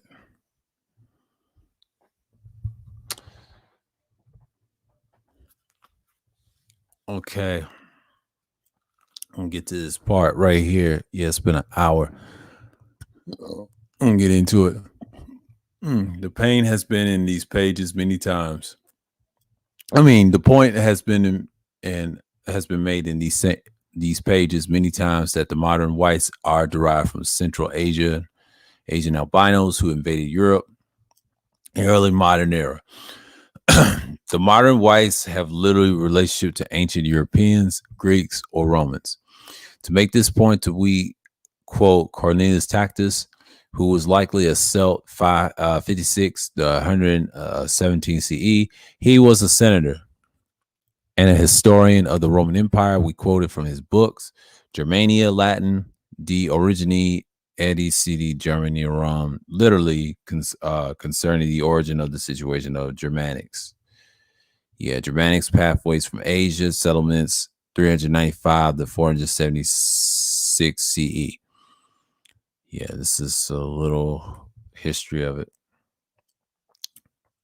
In Germany and its tribes, Cornelius Tacitus, okay, themselves should regard as aboriginal, not mixed at all with all other races through to immigration or intercourse. For in former times, it was not by the land, but on shipboard. And those who sought to immigrate and would arrive in the boundless and so to speak, the hostile ocean beyond us, the North Sea, is seldom entered by a sail from our world. And besides the perilous of rough and the unknown seas, who would leave Asia or Africa or Italy for Germany? With its wild country, its inclement skies, its sullen manners and aspects, unless indeed it were his home. In their ancient, I'll say in their ancient songs, yeah, in ancient songs, their only way of remembering of recording the past, they celebrate the earth-born god Tuskos, Tusiko, and his son Maninus as the origin of their race, as their founders. The name Germany, on the other hand, they say is modern and newly introduced.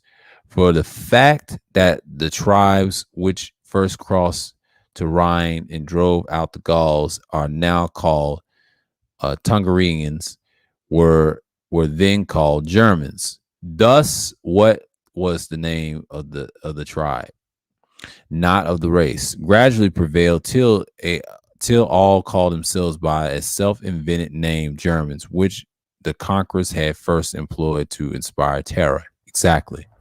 It was called Germans later. That wasn't the original name. They're not Germanic tribes. They're basically based off the Rhine tribes. So that's confirmed. For my own part, I agree with those who think that the tribes of Germany are free from all tainted intermarriages with the foreign nations, and they appeared as a distinct, unmixed race, like none but themselves. Hence, to the same physical peculiarities throughout. So vast population, all have fierce blue eyes, red hair, and classic albinism. Huge frames, fit only for sudden exertions exertion, and they are less able to bear laborious work, heat and thirst, and they cannot least endure the cold and hunger than the climate their soul endure them. Yeah, yeah. This is down the decline of the Roman Empire. So it's like 949. Yeah, the Constantine and things like that. So we're gonna see who's up in here, y'all. So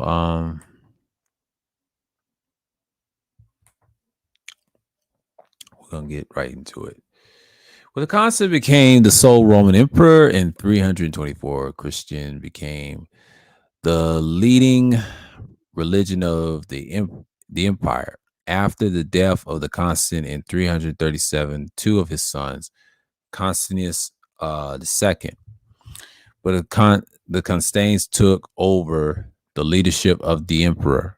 Constantine's ruler of the western province was like his father, Christian, but in 341 he decreed that all pre-Christian Greco Roman worship and sacrifice should cease. Warning those still persist and practice ancient Greco-Roman polytheism, and with the threat of the death penalty. Lay Christians took advantage of the new anti-Greco-Roman polytheism, polytheism laws by destroying and plundering the temples. Temples that survived were converted into Christian churches. The Pantheon is more notable example, having once been a temple to all the gods and later removing the statues of the so-called pagan gods and replacing them with Christian saints, becoming a church in honor of their own one god. Many of the buildings in the Roman Forum were similarly converted, preserving the structure, if not their original intent. Later on, the Emperor Julian the Apostate attempted to reverse the process of the Christianization and bring back the native forms of the polytheism, but his death in Persia caused the empire to once again fall under the power of Christian control, this time permanently. The decline of the Roman Empire was slowly processed, which occurred over a period over 350 years. Beginning about 100 CE, culminating on the September 4th, 476 CE, when Romulus Augustus, the last emperor of the Western Roman Empire, was deposed by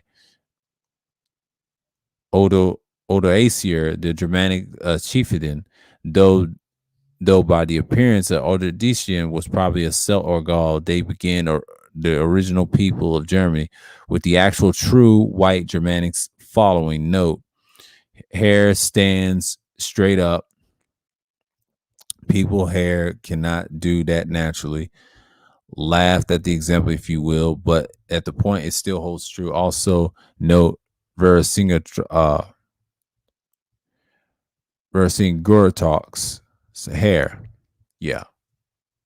So today's descendants of Germanic, Slavic, Turkic, Albans from Central Asia. Yeah. They conquested that area, what you call Germany. Yeah. So, yeah. So this is all I'm going to go through. Unknown. This is a Moorish guy, which you see in Charlemagne, the false coin of Charlemagne. Yeah. Right here, Charlemagne, right here. And he talk about Charlemagne's the tomb. I'm going to say the Holy Roman Empire replacement, and meanwhile the great, Charlemagne, the Pope, and all this stuff. France, Byzantine Emperor, Constantinople, and his rule associated with the Charlemagne Renaissance, and revert art and religion, and many of the Catholic Church through his former conquest and internal reforms, and his normal, Germany. I'm just skimming through. Yeah, I talked about this before. We're going to go to the Holy Roman Empire, Otto the First. Yeah, y'all know about Charlemagne. Here you go. Here's the Moorish crest. You already see from the Pope and all that stuff. Otto was the first black Russian king on the coat of arms of the current Pope, Pope Benedict, I think the 16th or the 14th. I believe that's the 16th. Yeah, 16th. Who is a German extraction. Yep. And Otto the First, great false depiction of him, they say. Yeah. He's a Duke, Saxony, Germany, Italy. I'm just going to skim through. Christians first. Okay. Histories. Might have to put this down. Was religious. I'm going to get this in a minute. Hold on.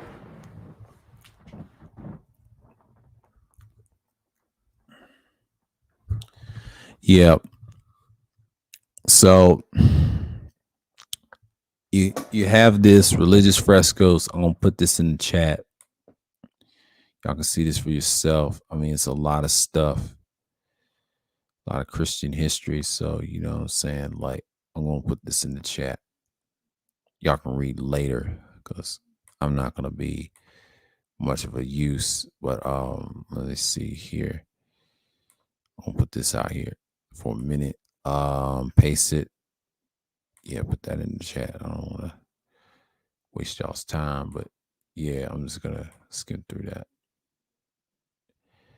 Yeah, he's a royalty. Saxon kingdoms, we already know. I did a piece on him once. Yeah, show you the pictures. The European Dark Ages. Okay. Now we're going to talk about the Dark Ages. Get to the good part. Dark Ages is a term referring to perceive both cultural and economic deterioration as well as the disruption that took place in Western Europe following the decline of the Roman Empire. The phrase was the first recorded in 1602. Originally, the term characterized the bulk of the Middle Ages as a period of intellectual darkness between the extinguishing of the light of Rome and the Renaissance or rebirth from the 14th century onwards. The concept of the Dark Age originated with the Italian scholar Francesco Patrix. In the 1330s, was originally intended as a sweeping criticism of the character of late Latin literature, Patrick regarding the post-Roman centuries as dark compared to the light of the classical antiquity. Late historians expanded the term to refer to the transitional period between Roman times and the High Middle Ages, including not only the lack of Latin literature, but also as lack of contemporary writing history. General demographics decline, limited building activity, and material culture achievements in general. Popular culture has further expanded on the term as a vehicle to depict the Middle Ages as a time of backwardness, extending the pejorative use and expand its scope. That's the problem, and I'll give you that. Y'all can do the problem, the Turks, the white boys. So, yeah, so you know what I'm saying? But I can give y'all, this is Etruia. I'm gonna put this in the chat so y'all can put this in here. Cause I can post links all day. Y'all can have this. I can read this in your spare time. So we're gonna get this up in here. So it's a long read. Let's see. We're gonna go up in here. We're gonna go Etruria and all this other stuff. Oh God. I don't know what's going on today.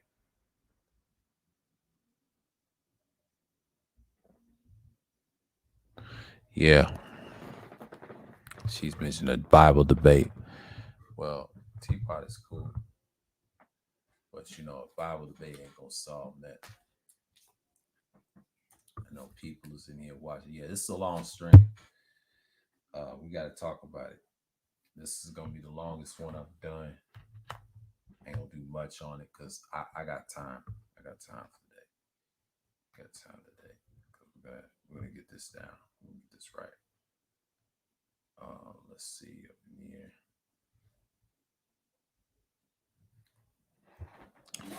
I know people's on panels and stuff. I can't do that all day.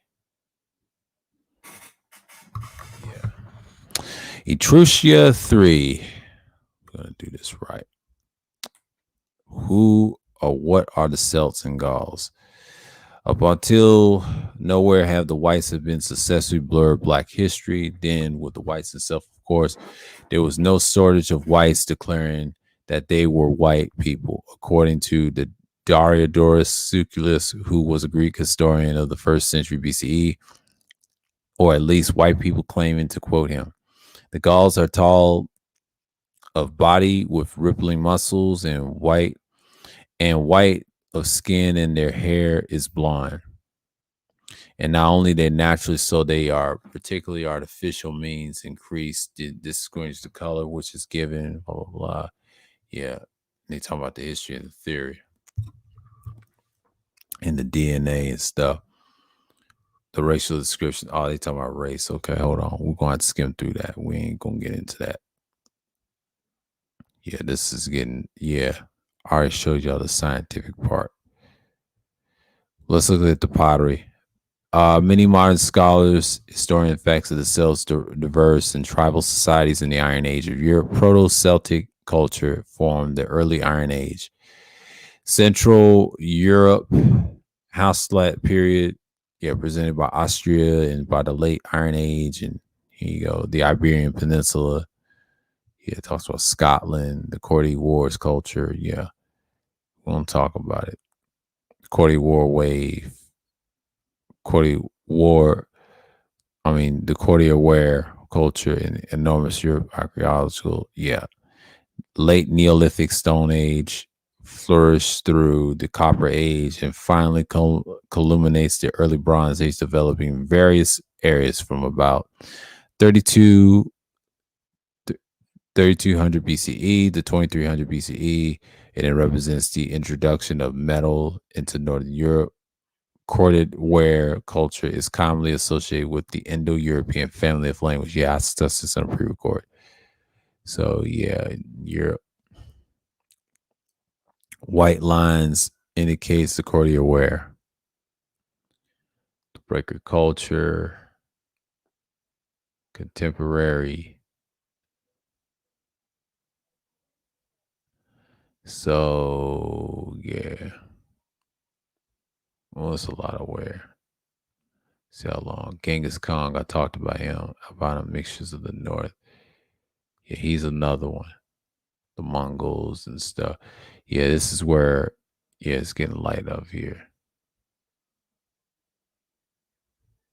As you can see, we're getting into the meat of it. I did Europe. Some of these I did streams on. I'm gonna get to the juicy part. Yeah, that's it for Etrushka. It's not that much. Slavics, Greeks and Romans. Yeah, not much here, but I'm gonna give you all this full link as well. Yeah, that's it for the Etrushka. I'm just gonna skim through and show y'all pictures of the pottery and things. It's a lot of information. Oh shit. Uh okay, my fault. My fault, yep. Copy. So y'all can get this meat. Y'all can do this your own time if y'all wanna. Yeah, because I know this is gonna be yeah, this is gonna be a long one. But see, the reason I'm skimmed through this one they ain't much because I knew Etrushka already did this before. Some of these I did pre-records. I'm not gonna get into that. That's the cells and the rest got the same thing. So we're gonna go through Germany first. History of the Black Holy Roman Empire. We're gonna talk about the Moors a little bit. We're gonna skim through the racial stuff because we ain't got time for that. Because I'm on time constraints right now. So we gonna go.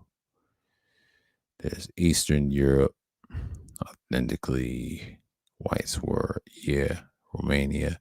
We talked about that. Etruscan people who were the Celts. Yeah, 205. Yeah, they talk about them. Yeah, this is one of those DNAs and plot. Yeah, see, we didn't want to get into that. That's connected to Etrusca. Okay. Let's talk about this. The tumulus culture dominated Central Europe during the Middle Ages, 1600 BCE to 1200 BCE. It was a descendant of the Unitized culture. It is heartland, the area previously occupied the Utese culture, besides Bavaria and Württemberg.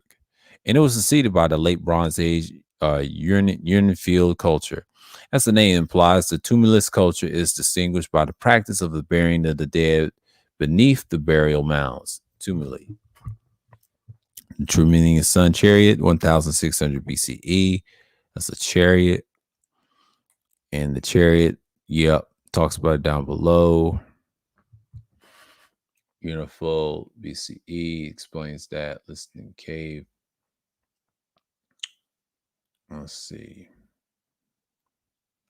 And the Goths, I buy no Goths and all that. Show you the pictures. Ancient Hungary. Yeah, ancient Hungary. Yeah.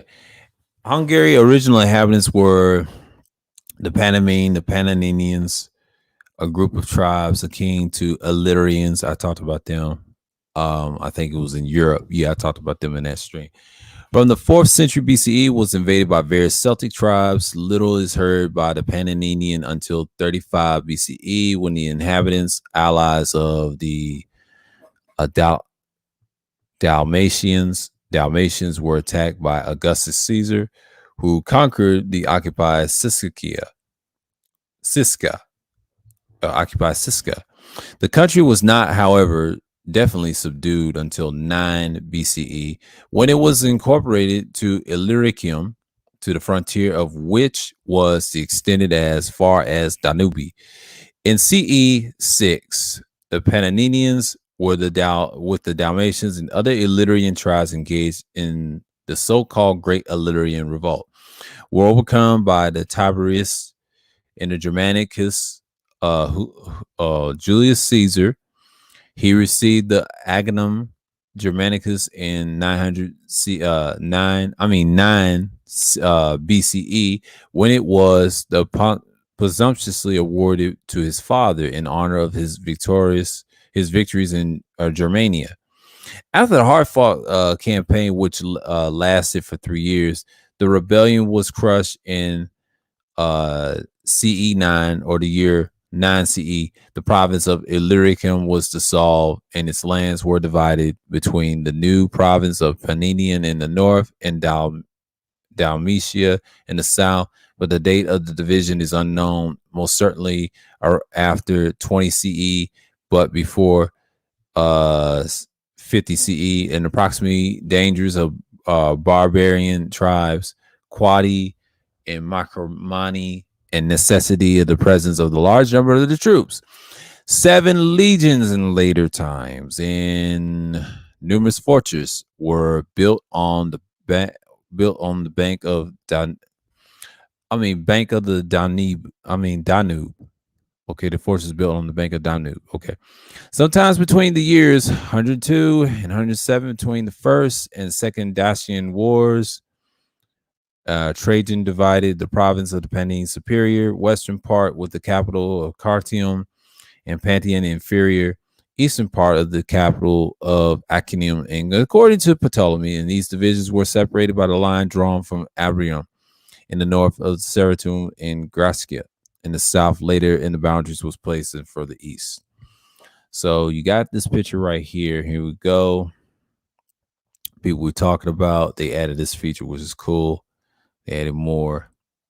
And the Caperni was the ancient people that residents in the Principality, the Moldavia. Yeah. So we ain't gonna get into that. That's a little reading. And there's Serbia and the Huns. We mentioned them before. There's no need.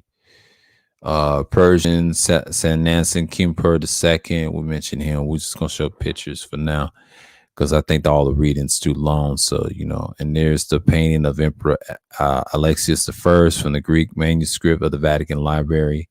Yes, a lot. And we're showing you the Moors right here.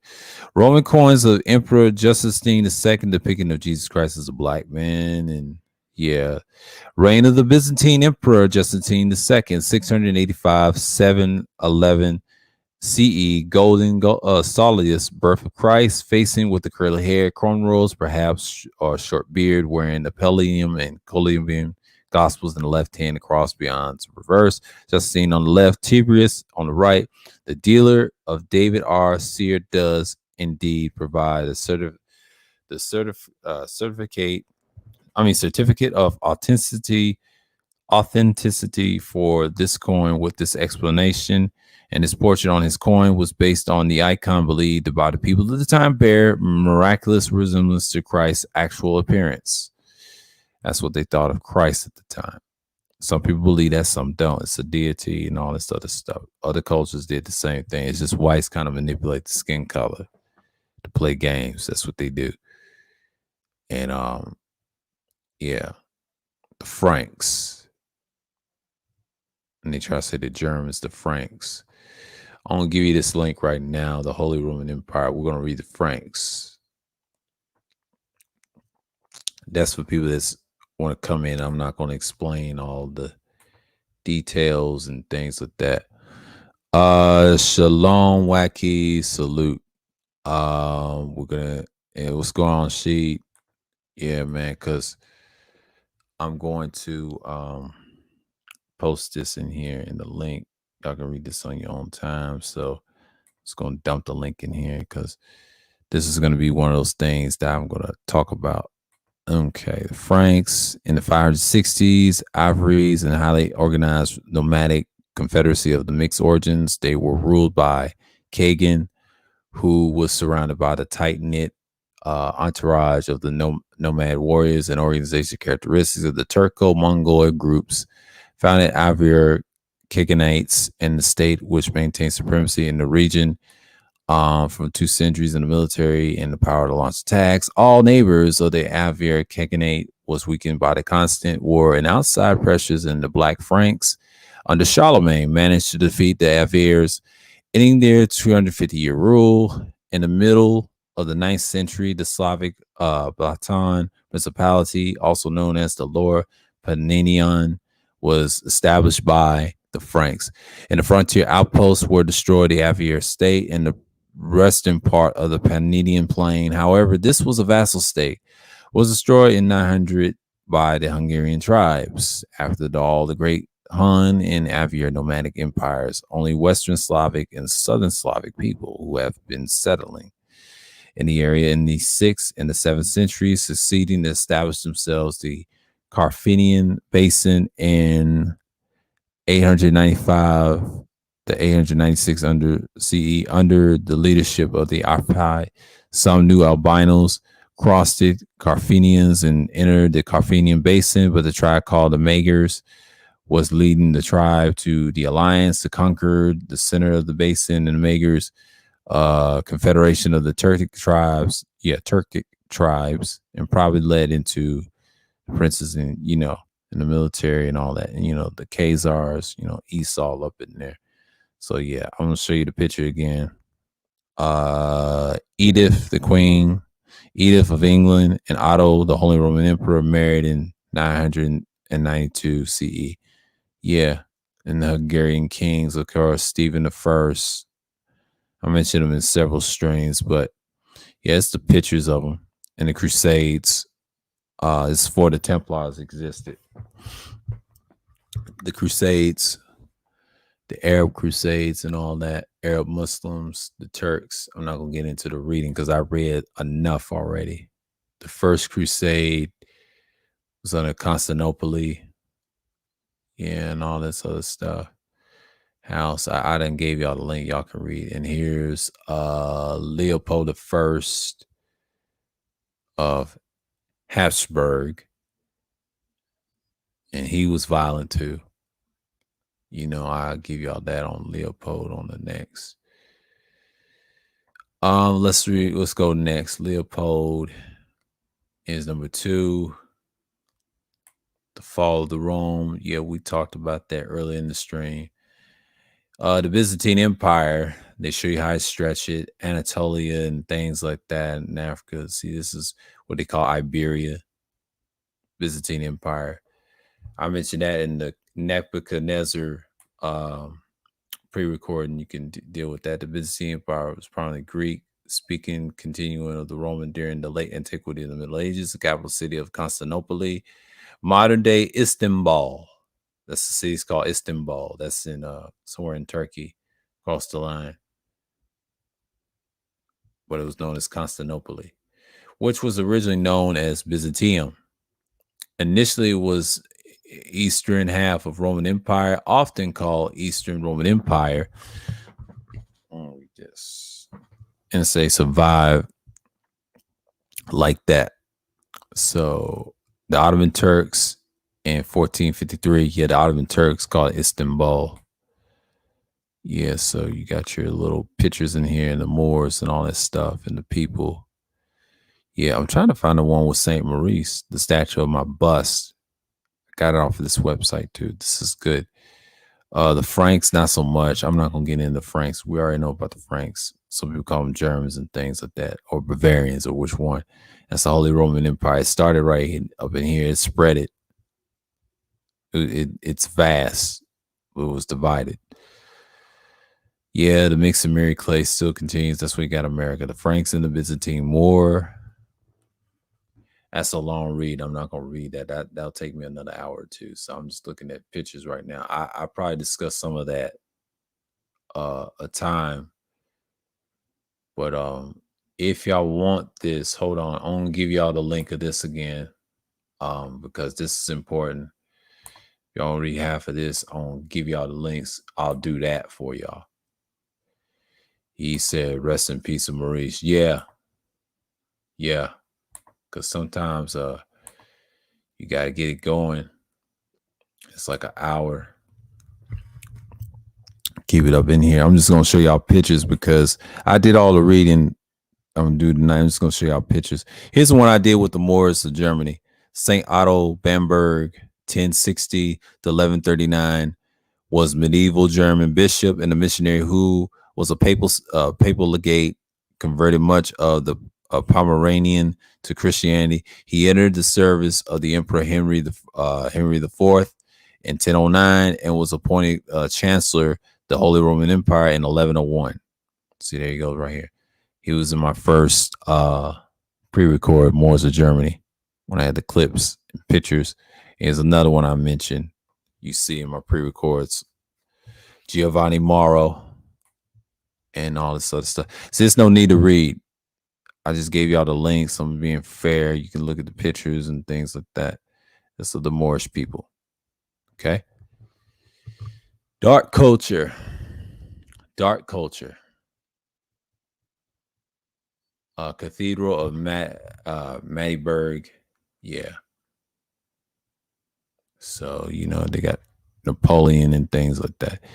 And here's one you see. Statue of a blackamoor holding the Habsburg coat of arms. You got a different coat of arms. Here you go. So I'm saying, like, you can look at this all day. I gave you the link. So, and you see the Pope with the coat of arms again. That's the old Pope. He's gone. It's the guy in Argentina now. Yeah, you see the black statues, and they trust that they gonna flag this down. No, they're not.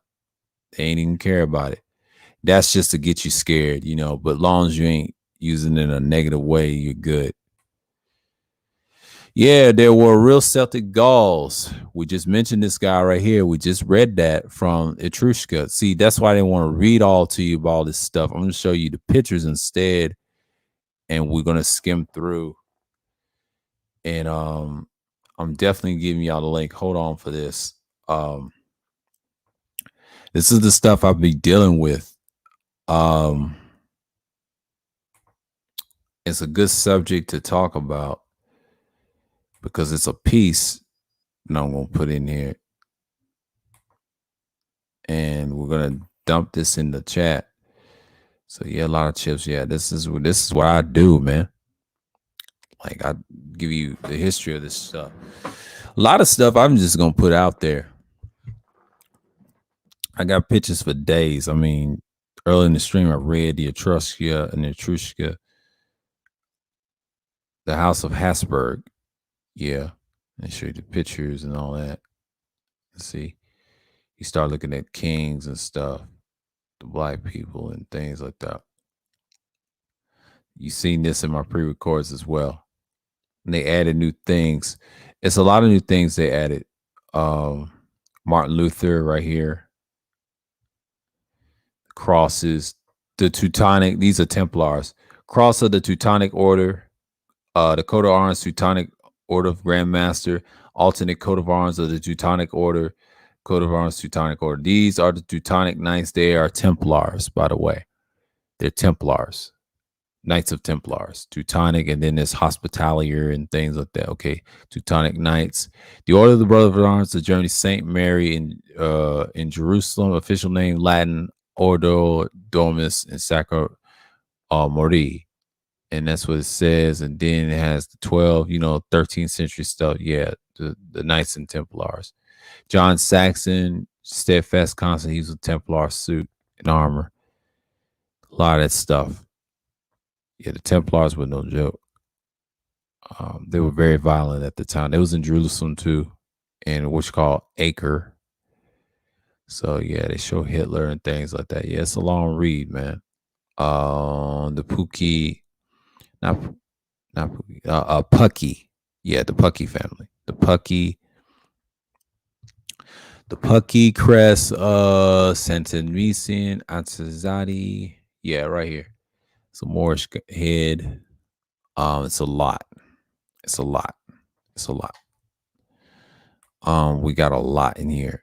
You actually see this too in my pre-records. It's some you see, and then you just have what you have. And a portrait of the wealthy black man, Flemish German circuit, 1554, and a private collection of artwork. Yeah. So we currently see, you see the people, the Moors getting along, the King's Fountain, Lisbon, Wikipedia, and all this stuff. Yeah, the Moors got a vast history. You're talking about these cultures and things like that. So I'm not really worried about these pictures You know what I'm saying? Like, I'm not even tripping off of it.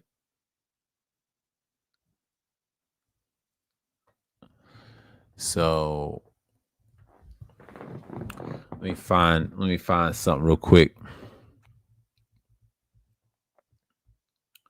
They got the fourth one. Let me see. I'm trying to find that little next button. Yeah, because I'm gonna skim through. I know it's 2 hours long, but into this, oh, I can't find it. Shit, it's been a while. Y'all bear with me, because we in this shit. You just trying to get your shit right. Yeah, trying to get your stuff right. But yeah. But you just gotta have what you gotta have. So there's nothing above like Europe and all this sort of stuff. And I'm just gonna get up in here, European wars, and I said you could have read this. I said, nah, that's a lot of reading. I'm not gonna waste my time. That fuck my head up. That will fuck my head up because that's a lot of reading. Sometimes you gotta skim through. Sometimes you just want the pictures to get it done. That's a lot of reading. I mean, seriously, that's a lot of fucking reading. Here we go. In this shit right now. The mistake African American colonies and things. We're gonna get into the pictures. Here we go again. Yeah. And here's the tribal and things like that. Showing Barack Obama and all this stuff. Yeah, I don't know if he's gonna redo it. So I'm gonna give y'all this link again. It's got a little history if y'all want to read this and take a spare time to read it, get the information. We're gonna go fast forward. I know people is tired of me talking, so it's been 2 hours into it. I know people is tired, so I'm gonna go into this right now. Okay. Let's go on. Let's go on. Yeah, let's do it that way. All right, we got this down. Let's go to Britain. Let's go to Britain, Black Britain. Let's see what the guy here. Not much, because I know they're gonna be talking about this, albino, that. I'm done talking about that. Let's get to the pictures. Yeah, they're showing you trade with the Aegean. Yeah, the Scottish. Here we go. That's what it looks like. The territories that you see today. Caledonia. Yeah, they got all these names. All these fucking names. Black Brits.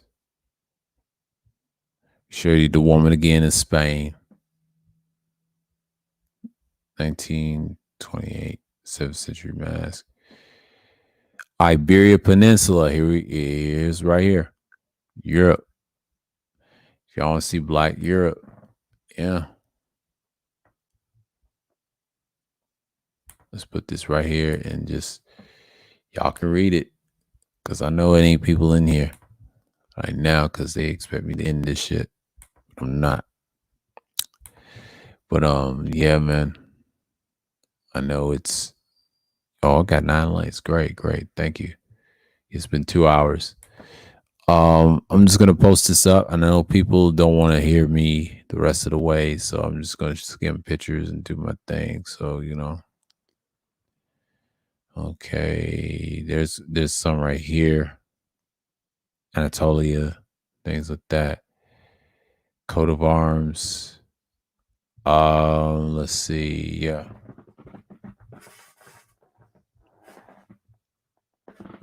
Yeah, so that's it. And just do our thing. So, I know people are talking.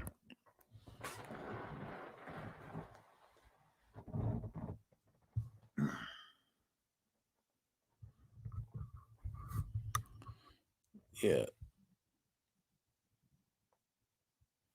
Yeah.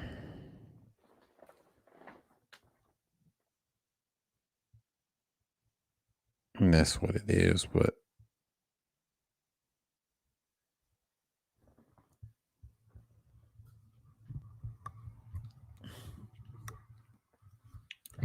yeah, this is it. Um, you see the Moorish right here, the Templar. Here it goes right here. This is all the stuff. Um, you see all that. I used to talk about this stuff on my old stuff. But basically you just look at the stuff that you see and the Jesus stuff right here. So, I'm just skimming through for y'all. You know what I'm saying? Like a lot of stuff, the Moorish bust and things like that. Okay. Let's go next. Black Britain memoirs. Whew, this is long. Yeah, it's a lot. They say bogus this, bogus that. Okay. Here we go. Name crest, the coat of arms of the Black British. Family crest is the Bower. As you can see, I won't get into that.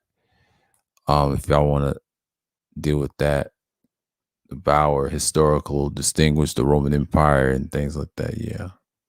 And here's the Moor right here. Yeah, I'm giving y'all these links. I mean, y'all feel free to look. I'm good. So I know people are, antsy and things like that, but I'm just giving y'all links for now. So, you know what I'm saying? Y'all can read it because it's been 2 hours. I'm proofreading right now. But, yeah. Oh, shit. Let me get my leg under control. Damn. Whew. It's a lot of shit to read. English. Oh, they stop beeping. Get a life or something. All right. Okay, the ancient arms. I don't know how long we'll be on here. That's the more. That's Austria. Okay. The Bowers from Germany. This is from Germany. Germany in the past. The one with the arrow called the Bauer, that's in Germany. That's in Austria, more in that territory. The Moors had Austria. And so the Bauer, they call it the Moor. More continue, that's in France. It's in France.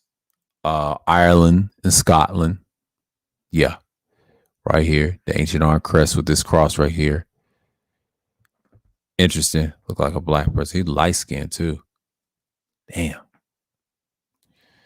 And Andrews is the Picts, the Scottish tribes, and Andros. Yeah.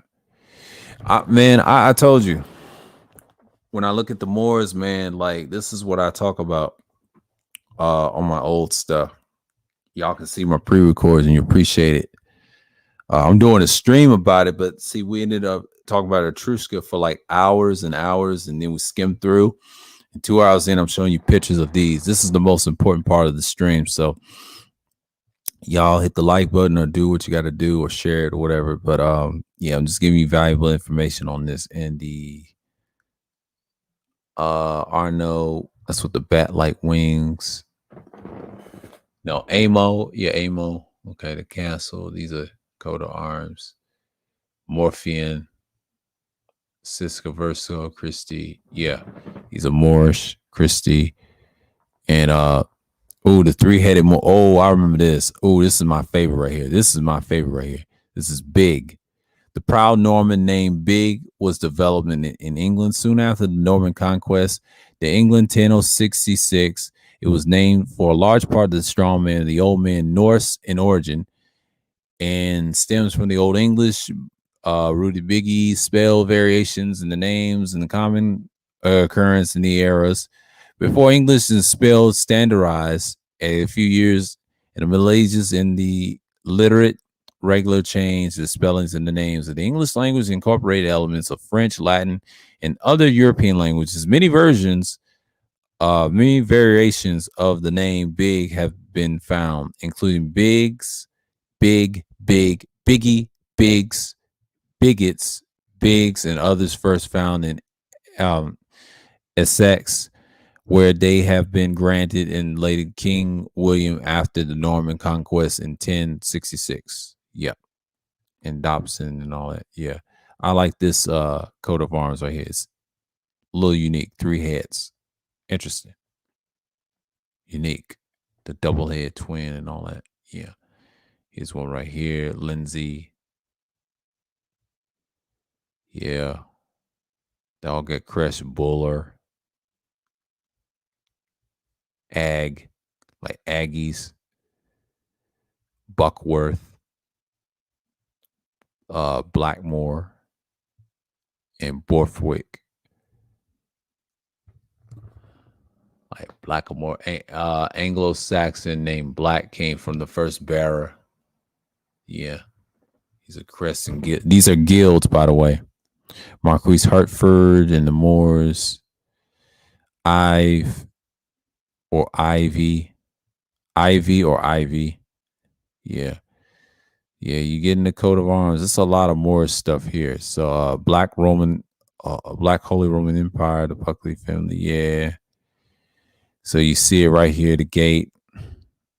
They got it right here. So yeah, you see it right there. And the Palazzo Pucci, that's in Italy, in Florence, Italy, Florence, they would say. That's in northern part of Italy. Fugger family and all that other stuff. So yeah, Tucher and things like that. Yeah. Somebody had this in the Manosphere chat. One of the Moorish heads. It's passed around. The coat of arms of Bishop Fritzing.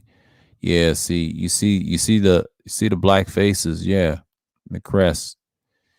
And yeah, right here, debunking the albino myth of Blackamoor. Ah, they start calling them Blackamoor. Okay. So they're just Moors. Okay, cool. It makes sense. And this is English. After this skim through, I'm done with it. I don't know if I got time.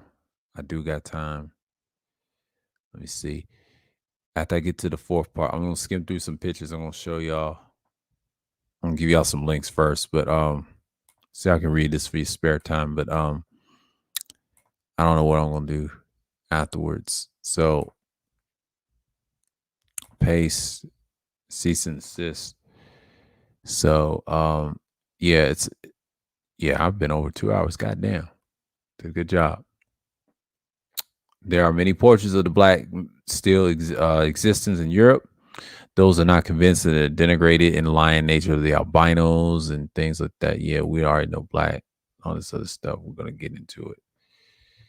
So I showed you the pictures early. So we're skimming through right now.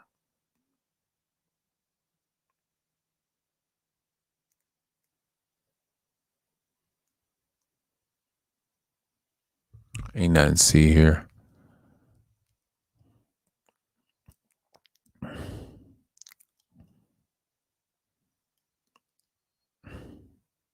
So it's always a habit. Crest. The crest of the king's head and all that. So Nambia, Tasmania extincts.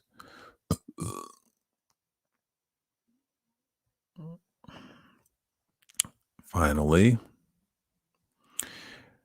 end of 100 years, Britain, Germany, awful. Original cover. Thankfully, in the other case, the ordinary people did not know that the one day blacks were not supposed to have existed in Europe.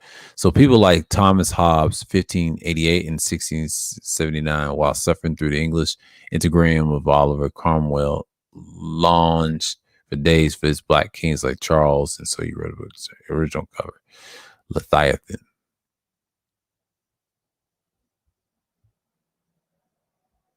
The face of King Charles I of England, House of Stuart, executed in 1649 after the Second English Civil War, 1648 and 49. The original front cover of the Leviathan written book. Yeah, there you go. Right here. Yeah, I talked about him in one of my streams. And this is the fake one of King Charles. The original was black. Amazing. Anatolia, Asia Minor, named Turkey, 1923. Anatolians were wiped out. You already know that. And the Turkey president, Abdul Guli. Yeah, what you got now? Anatolia Ala Khamenei.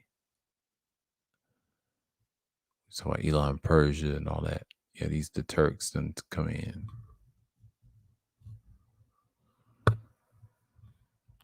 Babylonian Iraq. Yeah, Sargon and all that. Egypt. It's kind of funny when you talk about the races. An Arab and a Turk.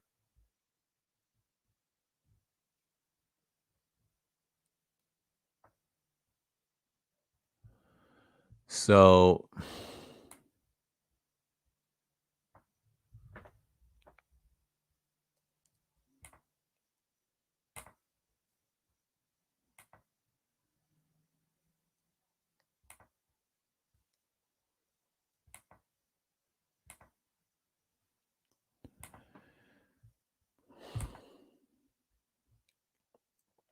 10 likes already.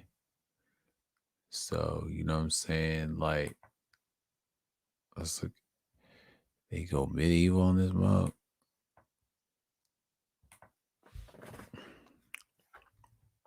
Black African American. Yeah, let's see what they got. Talk about the savage. It's really the same thing, okay. Um they did some with the Django. So that's pretty much it. I'm gonna give y'all that so y'all can read. But yeah, that's it with the video. I mean, not the video, the stream, but that's the end of the topic. I mean, so yeah, as we can tell, we're gonna go home with this. The Etruria to the Moors. I gotta say, this is a topic that I discussed and I laid out, and I don't know. Yeah, this is ain't an open panel, but I had to say I enjoyed it. I want to shout out everybody else came through. What's his name? Azur Pamu, Go Professor RPA, Third Ward Salute, a lot of chips. Sheed, Rocky World of O, the legendary himself. Yeah, check him out on Black Junction TV if y'all ain't got it. So, you know what I'm saying? Like, I'm seeing what's going on. But if anyone comes up, I'm about to shut it down real soon. But, you know, I'm going to do this. All I need to discuss. I did this in 2 hours, so it ain't nothing no. You know, I got time right now, so we'll see what's popping up here.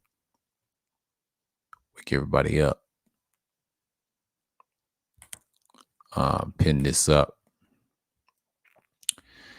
So yeah, I talked about it. I mean, if you miss it, you can rewind it back for like an hour or 50 something minutes. I talked about the Etruria and all this stuff, or Etruscans and things like that. I was talking about the Moors and things like that. You know, you can skim through. I got a lot of links y'all can read for your spare time or add it to your bookmarks and save whatever. Yeah, this website is awesome. I will talk about Hannibal next week. I'm gonna break it down and I'm gonna get my book to back it up what it says about the Punic Wars and things like that. And I'll read off and do things like that. So yes, I think I have the book. Hold on. I have the book. I believe I have the book. I believe. Hold on. I was trying to act up. The card is something. Okay, I had the book somewhere. Let me see. I don't know if I have it. Hold on. Got in here. No. Yeah, I got something else in here. Okay, cool. Yeah, it's in the closet. All right. Yeah, I'll do that next week. It's no big deal. Um, yeah, I talk about this stuff a lot, but when I get into the motions, I get into the information and the meat of it, and I just stick with it. Because once I get into a topic, I just build off on it. But damn, that's too loud. Yeah, that's what I try to do, man. Like this information I just want to put out here. You know, I did pre-records on it. I did a lot. So I'm pretty good. I'm sharp in this area. But yeah, I think Friday may have open panel or something we can talk. Yeah, this is it, you know, and I decided to open up a panel if anyone wants to come up and see what they read in those links. I can show you where's what's what, you know, and you know, this website is just this is content to me. You know, I'm on Google Chrome, but I ain't on no Windows, so I can save a lot of this shit and make pre-records out of it. I can, but it's not that easy. Now, North Africa, if you want to get technical, North Africa, we talked about that. You know, the Muslims, not so much. I don't want to get into that. And that's based off the Moors and things like that, the people and Islam and the history of the pictures and things like that. First whites in Africa. Then you start getting into this and the culture, the Libyans and things like that. Yeah, this is where you get all your shit right here. Um, Next wave of white invaders, and you start looking at this and start reading. You know, real serious, right? So I'm not gonna get into that little North African history. But yeah, I started off like that, and it's just bound to happen. I'm glad it did the stream, so it looks like no one's not coming up, but that's okay. That's fine. Not worried. So yeah, it's been 2 hours. I'm about to I'll think of something. But yeah, this was a decent stream, and appreciate the people that came through. I mentioned earlier, and see how much time I got because I don't know if I'm gonna do a whole stream of things because I know people is streaming like crazy right now. It's Wednesday because everybody's on fire right now. So we're gonna see what's going on. And yeah, Kuda's on. He's on for hours and hours of this shit. Nobody gonna watch this dead stream like that. So yeah, I'm gonna watch. I'm probably have to watch Teapot. I don't know if I'm gonna make another stream. This is like my. I normally go longer. So you know, anybody catch this now. Yeah, about the Moors and stuff like that. So you know, you got what you wanted. It's a long read, and I'll be back on the 13th. Um, this Sunday, I'll talk about broadcasting, the history of gear itself. Hannibal's story, I'll talk about on the 18th. I got information on that. I got books behind it to back it up. Okay, Friday Madness and yeah, and Hawaiian people next month. So yeah, I'm here. I'm good. If the new people want to subscribe, go ahead. And I'm just saying, like, yeah, I'm going to look at it for what it is. So yeah, let's go on Tampa. Yeah, because I know people's coming through. Yeah, shouts out to you for coming through. So yeah, I'm going to close this down and I will think about it, see what I'm going to do because it may not be a long stream or anything because I don't know if I'm going to stream tonight. So I'm good. I'm going to shut this down. So yeah, this is a good stream and I appreciate everybody coming out. Yeah, make sure y'all get the information and the links I put in the chat. Put them in your bookmarks, save them, whatever, read them over and see the stuff I laid out earlier and things like that. And, you know, and the website is okay too. You can look at it too if you have any problems. And let me put this in here because I don't want y'all to get confused about what I'm talking about. This website is golden. Like, you can do content if you want to. If you got any questions, it's all right here. So I'm gonna end with it with that. Here you go. And I'm out. Peace. Shalom.